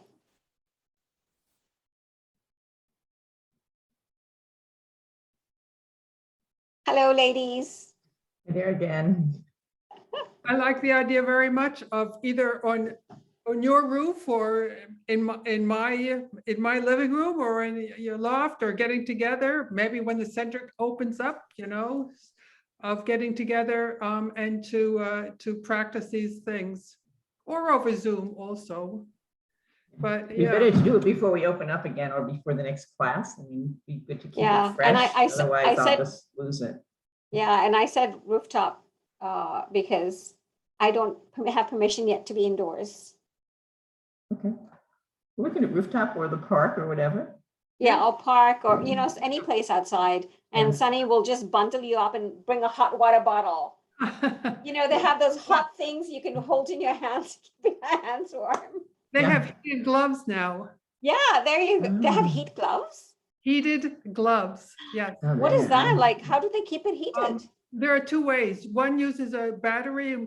Well, they use one is a battery and one is a rechargeable battery. Do you have one? Do you have a pair of No, those? but I think I want to get one. Me too. I didn't know there was such a thing. Yeah, well, I guess Yeah. it's recent, but Fantastic. Yeah, they used So, to have little warmers you could stick in your gloves, but this is better. Yeah. So anyway, so we use our time with Gus well. So what I had to ask him was, his feedback, Mhm. on the interviews, and if he had any advice to make it better or anything he would like the guidelines to be amended in some way or something. And then I don't know how you two, because you were both hosts and you saw how students were and how Gus was, if you had any feedback or any things you wanted to ask him. I didn't get any impression one way or the other. It was a very kind of like, cut and dry, kind of like at the beginning and at the end. And, I really didn't interact with them much. With the students? Yes. Okay. It went pretty smoothly. I mean, people arrived on time and went into their breakout rooms and came back, and everybody was smiling. So, Okay, good. so I think it went well. Yeah. And I guess the timing was okay. I mean, for Gus, for example, because it was right before his teaching. So maybe, I don't know for the other teachers, but Well, the 25, I was wondering how the 25 minutes is from a teacher's perspective, how that works, from, you guys as students, how that works. And then I guess separately, we can talk about maybe sending an email to the students to see if they have any feedback. Like, is there anything we could, to, Right. yeah. And Sunny, did you start making a little survey questions? Did you put that together? No, Is that for this? No? Or no. am I thinking I was, I guess you sent me an email, right? That I was supposed to? I forget. I I thought you forgot. did, but maybe it was for something else. Maybe I did. It was like I 4 don't- questions. They're Sunny, do you pretty want to give it simple. some thought and just see what we could ask I can find students? it. Yeah, sure. Questions And, asked. just see if we need to change the process in any way or how they feel about it. Right. Welcome back, Gus. I'm Hi, sorry. sorry, what did I miss? Nothing. So, Thank you for staying. We just wanted course. some feedback on the Dharma office hours and to thank you so much for doing 3 sessions as a test project for us. Oh, And, sure. It was a pleasure. And so just, so the next one we have coming up is on October 28th with Guy Newland. And so we thought, to get some feedback from you and see if, from the teacher side, how you felt about, the 25 minutes. Is there anything that you thought we should tell students before they come to a teacher? Like, was anything inappropriate, or breakout rooms were okay? Like, did you have any, strong reaction one Yeah, way or the other? it seemed to work really well from my end. Okay. I mean, I only have so much praise to Sheila and Sunny. Like, you guys were so warm and lovely, and like I love the way you explained it each time, and like you made it so clear. And I actually felt like the way you explained, like if you need anything, like you can reach out to us. There's something about it felt like, frankly, just like so luxurious. Like I was in some kind of like resort or something. It felt really nice. And I always felt so warmly welcomed. To my mind, really, it felt like it worked Okay, there was nothing really well. inappropriate, because one of the things we were worried about was that, it shouldn't be personal therapy. It should just be really Dharma questions. Did you find that? And we try to make it clear in the guidelines for students that, this is a very precious time to focus on your practice and study and stuff. Right. Yeah. Yeah. No, I felt like folks were really good about that. I'm trying to think if there were any times when, because I remember there was a time when on my end, I like kind of reminded myself, I was like, hold on a minute, remember, I'm approaching this like from the perspective of, the Buddha Dharma. It's not about like doing like an assessment, but I think that was more of a me thing, so I think I found that folks were really good about that. Oh, by the way, Navita told me she had a fabulous session with you. It was so Oh, helpful for her. I'm so glad. Yeah, she said it, just whatever was going on in her life, like it was the perfect time to talk to you, and it really helped I'm her. so glad. I'm so glad. Yeah. Wonderful, wonderful. Gus, I have a question about, okay, so you've done 3 sessions. What would you ever, would you want to do, like, how frequent, once a year? 3 Sure. sessions? Or, Oh, we haven't talked about, sure. how often we wanted to ask teachers. I don't know if it's even appropriate to ask, Sneh, but I thought maybe, there's, Yeah. yeah. I found that like for me right now at this moment, um, like I was very happy to do it. Like I was very happy to do it. And doing the 3 weeks back to back was a little bit harder than I had anticipated it would be, because it just so happens that I currently have a lot of things that I'm kind of having to do on Wednesday, and that might change, So I would rather do it more scattered than do it back to back if all else is equal. Absolutely. I think that was just a fitting into your Yeah, time, it would yeah, never no, happen like this, that. no, Yeah, no, this no, was this just a is what very pilot thing. this made Yeah. sense. This made sense for Also, this, just and to I was kick it able. off and get some, Exactly. No, I think Yeah. I'm glad we did it this way this time, Yeah, for we would sure. not do it again. I understand, but and then it's like, but then in terms of frequency within that, gosh, it's hard to say, but it's certainly within like a few times a year, certainly would be fine. It's just from there on up is fine. And from That there on down, is, like, like whatever is helpful. do you No, think the that is so the good. amount of time was all right? That work I'm out? 25 sorry, minutes? Did you think 25 that minutes. the 25 minutes So was a good amount of let me time? say this. I'm so like indoctrinated with like confidentiality that I'm like realizing I'm probably being really silly. I think it's fair to say that at least one of us like was there on the other end. Is that a fair thing for me to say? I think What do Sheila you and mean? Sunny both met with you, right? Okay, all right, okay, Yeah. good. All right. Then we don't, okay, we have to keep any secrets. So I guess from my end, it felt genuinely perfect, but I'd be much more curious to know like what it might have felt like from the other end. I know if you guys. And that's did what the I was same. asking Sunny and Sheila before you came Okay. back. Yeah, I realize I'm being so. I'm like, we probably all know that I met with Sunny and I met with Sheila, but I'm like, I'm not. You know, I am a therapist. I'm like, I can neither Yeah, confirm yeah. nor deny. Well, But that's a good instinct, you know, the profession has done well to develop that, you know. yes. Yeah, yeah. 25 minutes was good for me. Especially for the first time. So yeah. What I'm saying is how valuable it is to meet with teachers.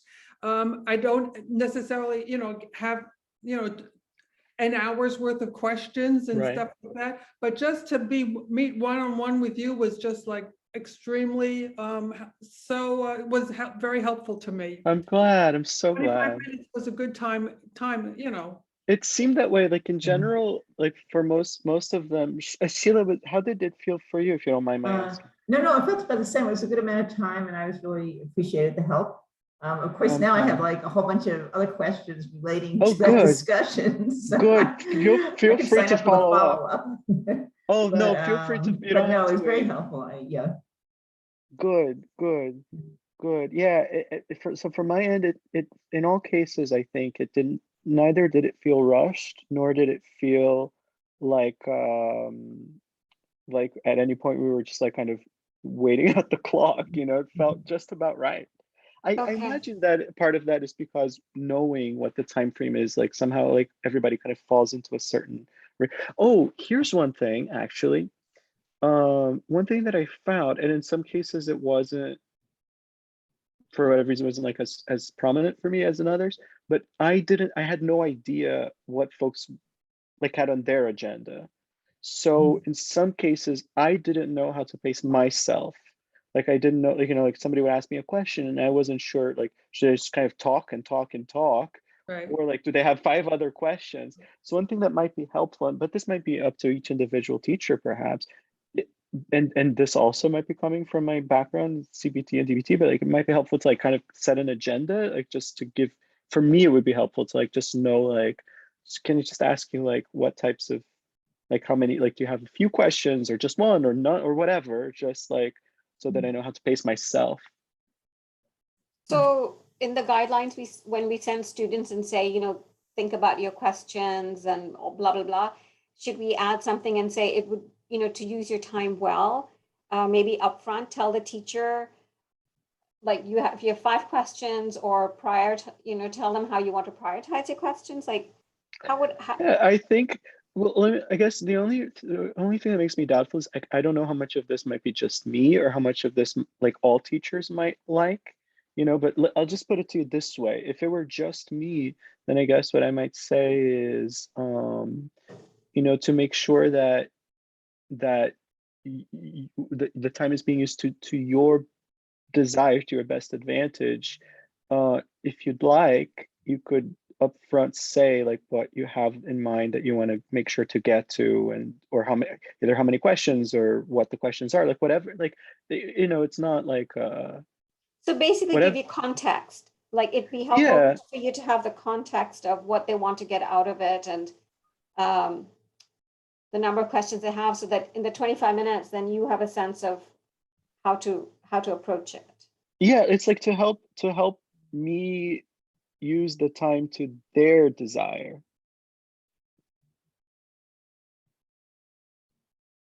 It's like you might all, I don't know if it would be a matter of like, please do this, or more like, feel free to do this if you want, you know, like know that you're welcome to do this. Yeah. Like, you know, Right. So you're we'll welcome figure to out let how the to teacher phrase it. know, like Yeah. you're welcome to let the teacher know what you have on your agenda to help pace the session as you wish. And then if you'd like, you could say too, like almost separately, like, you know, we recommend that you start with your highest priority item to make sure that, you know, nothing gets missed that's most important to you.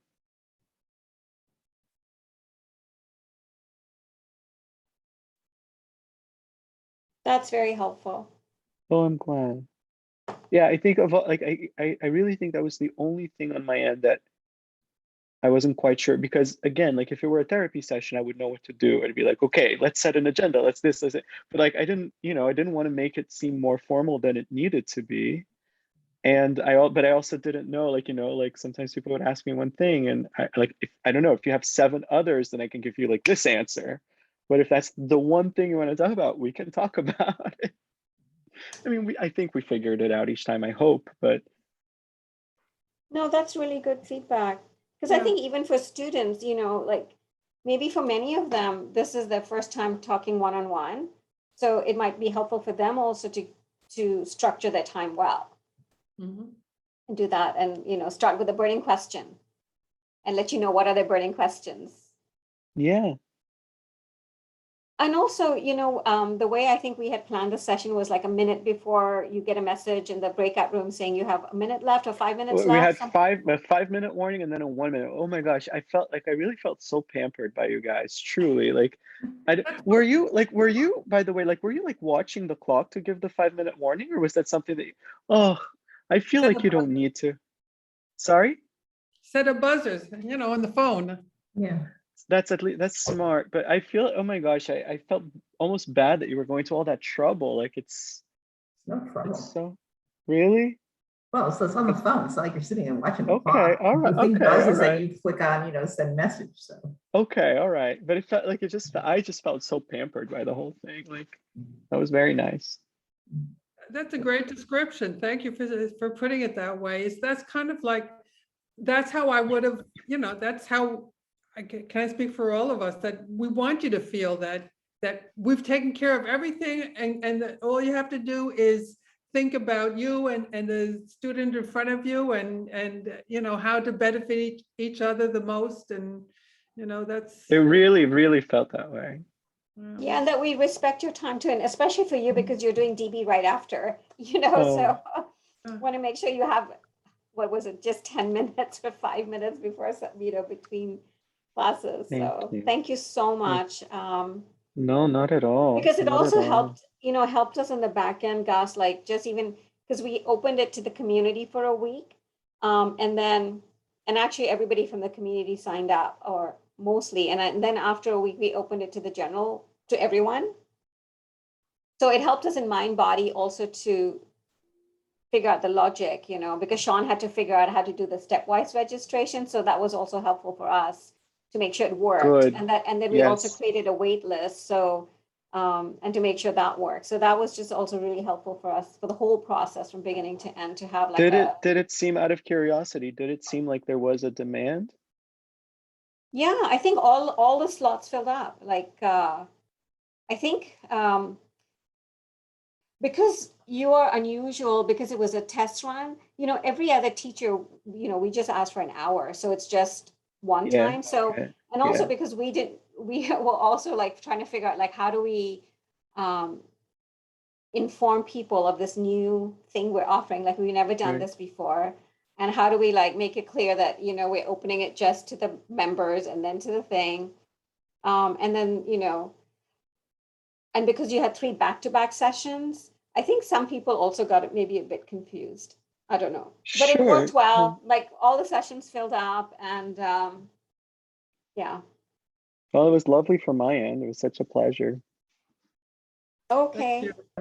so that from was our all I end, too. had. I don't want to keep you guys if No, it worked. Okay, and thank you for no, not at offering. I all. think Of we would course. not want to impose more on your time till sometime in 2022, and we would just do 1 hour, like with every Oh other my gosh, teacher now. 2022 is next year. When you say 2022, I'm like, 2022. I'm like, I oh my God, but know. that's like in It's 2 months. It's I not that know, far. I know. Yeah. Yes, it's So, amazing. so we would just, just do 1 hour and just figure out from you, when, like once, maybe every 3-4 months, something like I that. So mean, it's not, certainly I can do that. Like, and if you need yeah. something 'Cause- more frequently, I'm sure we can. No, because Gus, you're doing DB for us, which has a retreat component, that's a whole Sunday for you. Plus you're doing, at some point, we'll get back to you about debate and what makes sense, like where in your schedule and whatever. And shall we just do another 5-week module? Like, does that make sense? So it's not too long Yeah. for people, but enough time for, like, I feel like I learned a lot in 5 weeks, like, Did because you? it's- Yeah. yeah, I mean, and also how, when we apply it to Buddhist concepts, it's like, oh my God, like, how we were talking today about permanent and non-implicative, like when we were practicing with it, we were like, wow, it was so fascinating to know, like, where we get all trip ourselves up, like, what we don't understand and from which school's perspective. And anyway, it was Yes. great. Yes. So, Yeah. you're One doing thing that for us. became apparent to me is that, like, very quickly, you guys are not going to give me anything to hide behind. You know what I mean? It's like you're going to see exactly like what I don't know. No, but so then you'll be doing debate, This is and so good. I It's really also good. want to make sure that we use your time respectfully. So I would say, No, thank depending on all the other things, we would just find like an hour where you're not like busy with other classes and ask you for that time. Well, thank you, and and if anytime you feel like it would be helpful, I can always tell you that I can't, so don't worry. Yeah. Anyway, So thank you, Gus. I don't all want to, right. because I know you probably have dinner and Nick is probably waiting for you. Thank you. So that's all I had. Sunny, Sheila, do you guys have anything before Gus goes? No, just Yeah. thank Great you. debate. All right. Well, thank you guys so much for Great. doing all of Thank this. you. Really, No, thank Thank you, you. Gus. All right. Bye, Be well. Gus. Take care. See you Okay, soon. bye. Say hello to Nick. Okay, so Are you- guys, I just want to say that Sunny did do a survey and I sent it to you both. I found it, you sent it in an email. It wasn't like an official document, but you had like 5 questions. Okay. So I just sent that back to you guys to see again. Oh, really? Okay. I don't Okay. remember. I Sorry. know, but I know, so I resent it. Yeah, no, I don't remember seeing it the first time. I'm sorry about that. Maybe she just sent it to me. I don't. Yeah, and Sunny, I owe you a reply. So we did discuss among ourselves about replying to Jan Willis. We kind of have let that lapse. Right. And right. we just said, and maybe you can just amend the letter to say that, just mention to her that, we will be making an offering of $108 for the Okay. teachers, Okay. and just let her know that amount. And I think you also said in it, I think, I think you addressed the question of the nut already- jobs. Sorry? Right. But I thought I already replied to her, and it's kind of like the ball is in her court now, is what I thought. No, you sent us a draft, and you said, can you take a look at it? And I don't think any of us replied. Okay. Because we wanted to, because at least I wanted to just have Jennifer's input as to should we just state what we're giving, or, because Right. that's not something we normally do. And, she said it would be fine. So we just concluded that let Jan Willis know it's 108. I don't think you've sent it. I don't Okay. know. I mean, you sent us a draft and I remember not doing anything with it. Right, right. Okay, fine. I'll check and make sure that I didn't already send it. I guess I'm sure I didn't, because usually what I would do is I would send it to you guys first, but then I Yeah. forgot. No, but you did. No, you did send it to us and said, this is my draft. But I would just say you can now just add that saying that, we are making an offering and it would be $108 Okay, for the session, all right. the 1 hour session. What we didn't ask Gus was if the 5-minute warning and the 1-minute warning were enough, but it sounded like it was. I was And ready it to, was, okay, yeah. we could, halfway through, but no. Yeah, But when you I- guys were going through it, how was that warning system and stuff? it's very useful. Just start wrapping up at the 5 minutes? Yeah, I mean, I didn't get a warning because I was the hostess. Oh, that's right. Right. Right. You guys didn't get warnings. Right. But Gus said it was very useful. I can imagine it was. Right. It was Yeah. funny when I went, like Maureen came after me and she popped up 10 minutes early.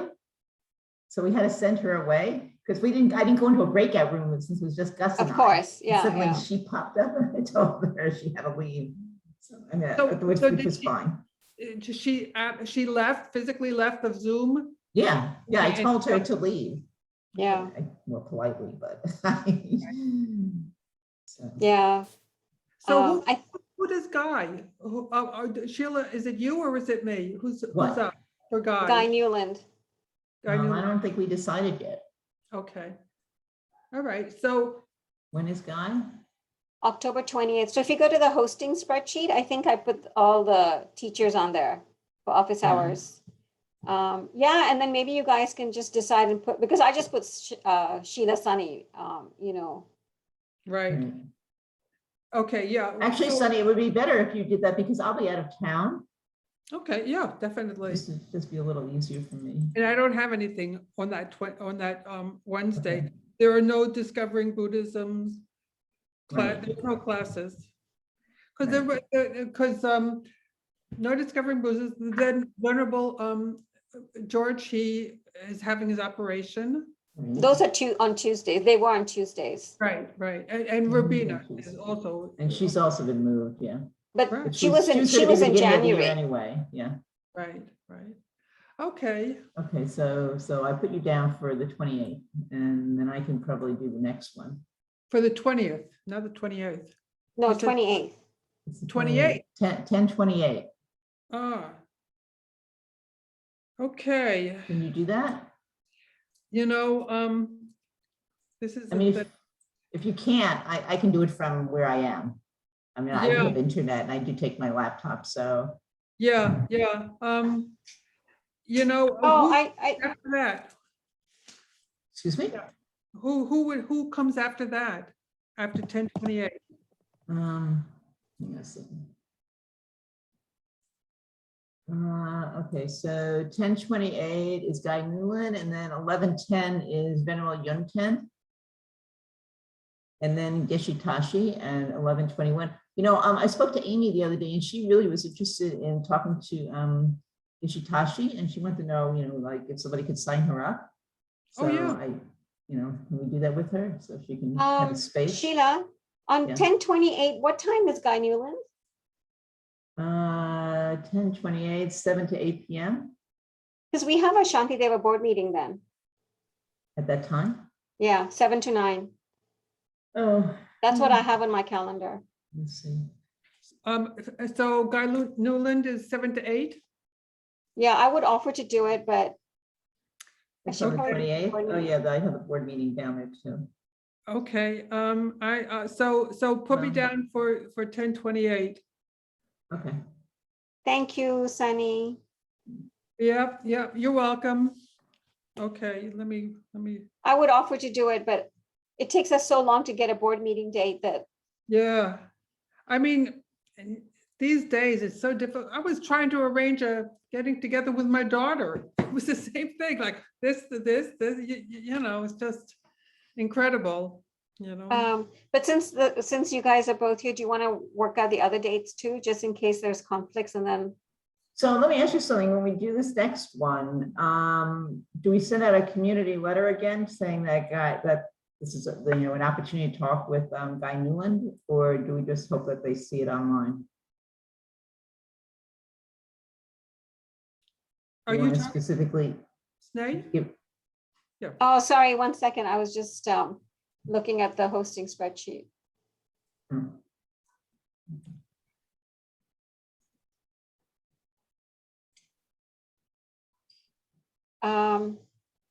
What was the question? So my question was, so when we do Guy, which is in really just a couple of weeks now, do we want to send out another community letter saying that the next office hours will be with Guy Newland? Give people a heads up. I think so. Because otherwise, so. Because it's a standard letter, right? You have the emails, Yeah. it's just changing the name and the date and time. Yeah, well, I mean, we sent out, there's a confirmation email, and then there's something, oh God, I got so many letters. Did we send one out in general before we started announcing that we were going to do this? I thought you just sent must one have, to right? community members, right? I guess so. I had to check. I think you just sent it to community members because it's first open only to community members. Right. And I think you just sent, your little blurb. So if you find that, 'cause I don't think. Okay, so just maybe- resend it to the community again? Yeah, just I mean, Okay. I think you have to change obviously the name, the time Yeah, and yeah, date. of course. Yeah, but it's the same email, so it's the same blurb. I think you just do that for each Okay. teacher and just change the name and you just Okay. save it. I think it would be helpful because it's still new, you Yeah. know, our whole, this new thing. Right. So that would be helpful to people. Why can't Amy register herself? I don't know. She's like, she's having, she just always has so much trouble registering. And then she told me the other night that even when I register her, she's not getting the email with the confirmation and the Zoom link. And actually I saw Sean yesterday. He dropped off some bread. And did he call you He about dropped that? off bread? Yeah, he did that, you know, were you online when he was telling us about the Good to Go website app? Oh, so you guys should know about this. So there's this app, it's called Too Good to Go. And in it, it's like restaurants and you can filter by neighborhood and types of food you eat and stuff. At the end of the day, they like, if they have meals left, they basically sell them for half price. So you Yeah, find a Colson's restaurant you want. Bakery. Excuse Colson's me? Bakery used to do, Colson's bakeries do Bakery it used to do too. that. Yeah, so he got bread from this bakery and then he called up and he said he got like this huge loaf that he'll never eat it. Did I want it? I thought maybe he had like called you first. And because I know your husband's like gluten-free, you know, you passed. Anyway, so yeah, he was at Union Square. So he came up and he dumped the bread and hung out. But anyway, we discussed Amy and he said he doesn't know if the emails are going to her spam or something, you know, and that's why she's not getting them. I don't know, I guess there's a way in my body, some of that stuff, I don't know, he explained all these different ways you can check about where emails go and it just kind of lost me along the way. But anyway, you know, so now it's just like, You just she enroll. wants, I'll just enroll. Well, enrolling her, Okay. she still doesn't get the link. I had to enroll her and send her the link separately. Because she's just, so I don't know if it's on her end or if it's like, whatever. But I Yeah. did say I would. Thank you for kind of doing follow up it. with her. So you'll just register her for whatever she wants and, Yeah, I mean, I told her she has to tell me because at first she was like, oh, I want to do this, I want to do this. They said, no, you have to like check the Exactly. website and you have to let me know like before the teaching, like don't just give me a general like, yes. you know, And whatever. show up. I mean, I don't want Amy to like get preference because you will sign her up before, you know, everybody else. Okay, yeah, yeah. And then she says, I have a doctor appointment or I can't make it. So it's also, please don't do that to us. Right. Well, that would be for a one-on-one, that would be for office hours, but I mean, it wouldn't matter as much in classes if she comes in late. Yeah. No, I'm talking about the one-on-one. No, I know, I would definitely emphasize with her, she's got to be like on time. Yes. Yeah. And if she has even the slightest doubt that she might not make it, then please wait, get on the wait list or something, you know. Yeah. How is she doing in Northern California? Who? No, this is Amy Krantz. Amy Krantz. Not Amy Miller. Oh, I think Amy Miller's probably fine.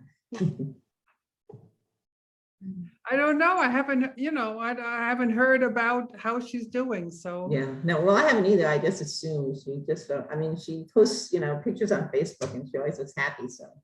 Oh, And I think So- she. So ladies, just to get back to our hosting spreadsheet. So So did you guys Yes. decide? So Guy Newland is who? Sunny? yeah, Sunny. Yes, Okay, I'm putting Sunny. So I who's already put her doing, in. that's on I don't- 10/28. I don't see it on the hosting spreadsheet. On the who is hosting? Our regular Oh, hosting no, it's not. spreadsheet? No, I have it on the Dharma office spreadsheet. Okay, you can put in. who's Oh, okay, hosting. okay. Do we have So this who's- on? Do we have Dharma hours on? Oh, yes, I see. Okay, yes, you put it in, sure. Who is Okay. doing Venerable Yon 10? That's When is that, 11? November 10th from 7 to 8, Wednesday, November 10th from 7 Sure, to 8. I can try it. Yeah. I can do it. You know, Yeah. that's Discovering Buddhism, the review. So, but- Oh, it's during Discovering review. Buddhism hours. Ah, Are you both going to review? well, usually, but I could. No, don't, let me see what I have and then if I can, I'll do it. November.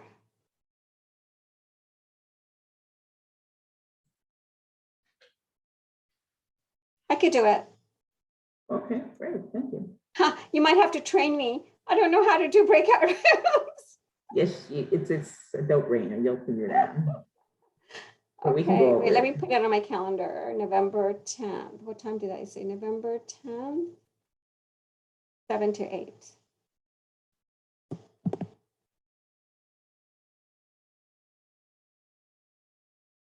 Sorry, guys. Mhm.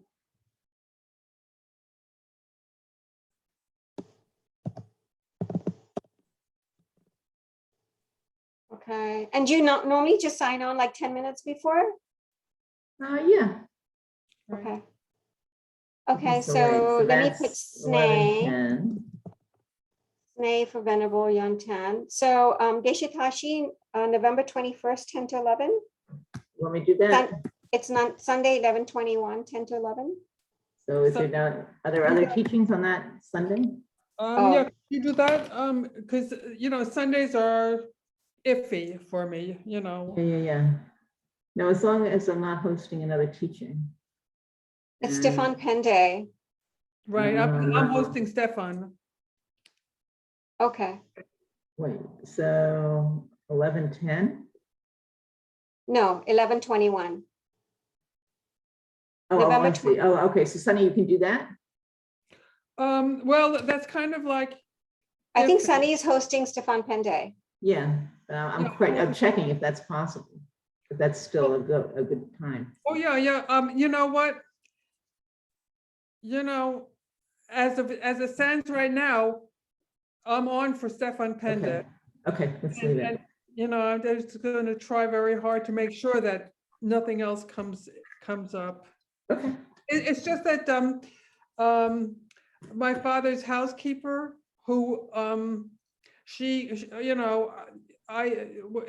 she takes 3 or 4 days off, like every 6 weeks or something, for like, or 3 weeks, every 3 weeks for, her, that's her schedule. And so my sister does it 1 week, and then I do it the other. So once every 6 weeks, I'm committed to this. But on the other hand, it's a whole big thing, but she's from Georgia, the country. And so her son is here in New York City, but he's leaving at the end of October. So she hasn't told us that, like what days she wants to take off, and she can take off 2 weeks for, but we have to know. And she's like this about a lot of the commitments, is that she's kind of like, she doesn't make commitments too far in advance, although we've encouraged her. So yeah, that's why I'm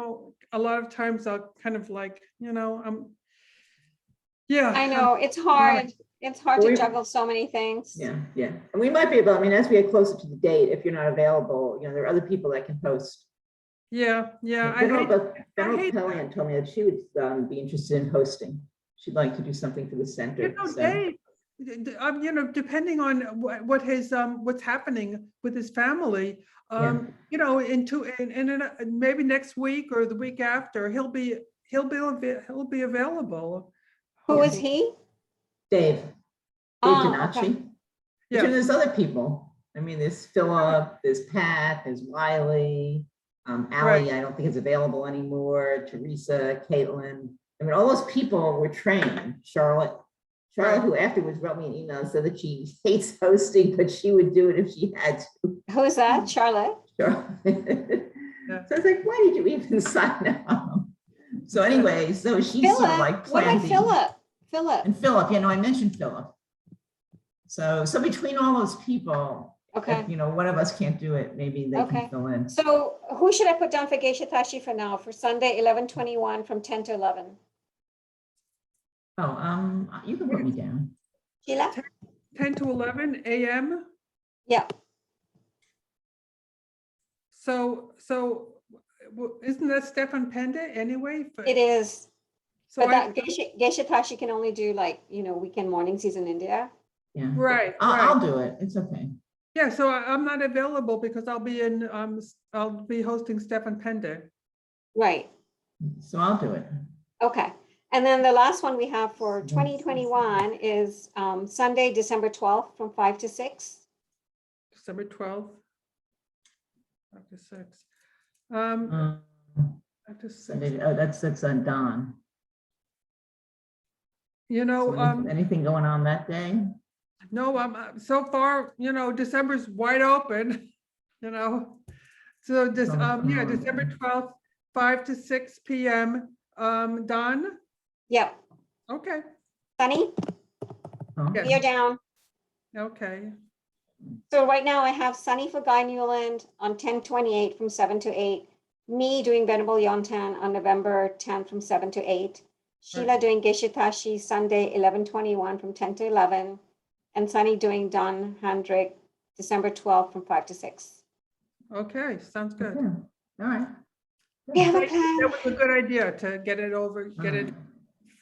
get it all planned out. We have to, given everybody's schedules. Right, right. So just as a final, it's now, so are you guys interested in doing debating practice in the next, it's the middle of October, so before October ends? Yeah, I'd like to do it and keep it like present in my head because I'm sure I'll like forget it. Yeah, I think Yeah. I need a little break. I just have so much stuff to do. Yeah, Okay, yeah, And I need to plan, like write to all the teachers for, the next 6 months of meditations and sort out all the pujas and stuff for 2022 and put it in all on Airtable and right. do our Wow. programming and stuff. So the Shantideva stuff alone is a lot, plus other stuff I need to do. Yeah. So I think I need to take a break from debate. Yeah, well, it doesn't have to be like tomorrow. I mean, whenever you're Right. ready. I mean, the person you should recruit is Venerable Tendran and Jana. Yeah, Jana, get Jana. I mean, she's, Mhm. interested and she knows her stuff. And Venerable Tendran. I don't know how busy she is because she's going to be, Yeah, that's the other thing. Okay, yeah, so I'll just make a note and we'll like see who's available when. yeah. mhm. So it looks like we don't really have to do you guys want to just write something that Gus said in the guidelines to students? Oh, yeah, sure. And what I wrote down is what he said is, Have an agenda. for the to phrase it so that this is beneficial for the student to use their time well. And, maybe in the very beginning to just say, what they want out of it and to start with their burning questions so that the teacher can pace the session so the student can get the most out of it. Mhm.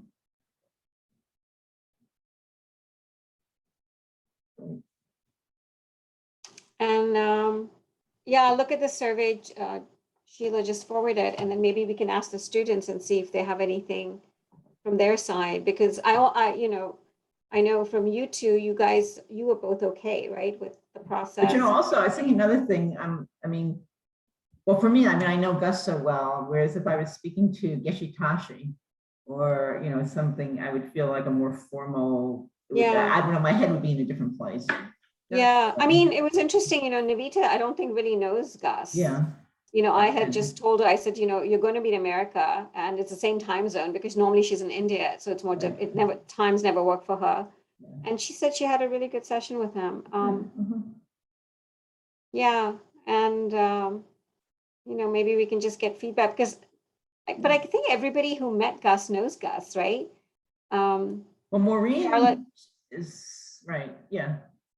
We know him. Does Maureen also know Gus? Well, she's taking this DB module. I can't remember if she took any before that. I kind of don't think so. But I see her name on sign-up sheets when I do the sign-ins, so she's a presence. Yeah, because the first one was Charlotte and Erin, and I know Erin, Right. knows Gus, and Right. the second group was Navita and Sunny. Sunny, and then the third group was Mhm. Maureen and Sheila, and Right. so I think all of you know Gus. Yeah. So I But guess still, maybe it might mean, be, yeah. We should send them. The more feedback, the better. And then maybe at the end of the year, after we do Geshe Tashi and Venerable Yongten and Don, that we can send another, ask them what they think.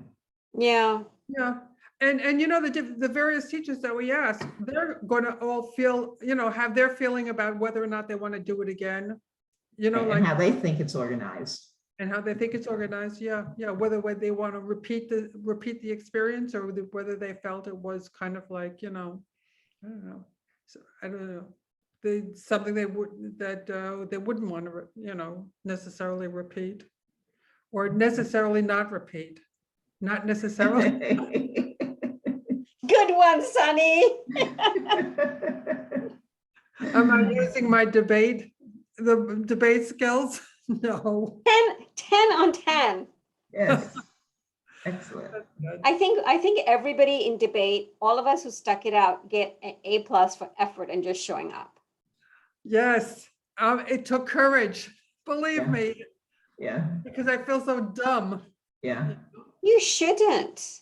Well, it's such a different way of thinking, I found. You know, it's just really, I mean, it's like learning another language to, you know, compare things in this way, to think about these things, and whether it's Buddhist concepts or just apples and oranges.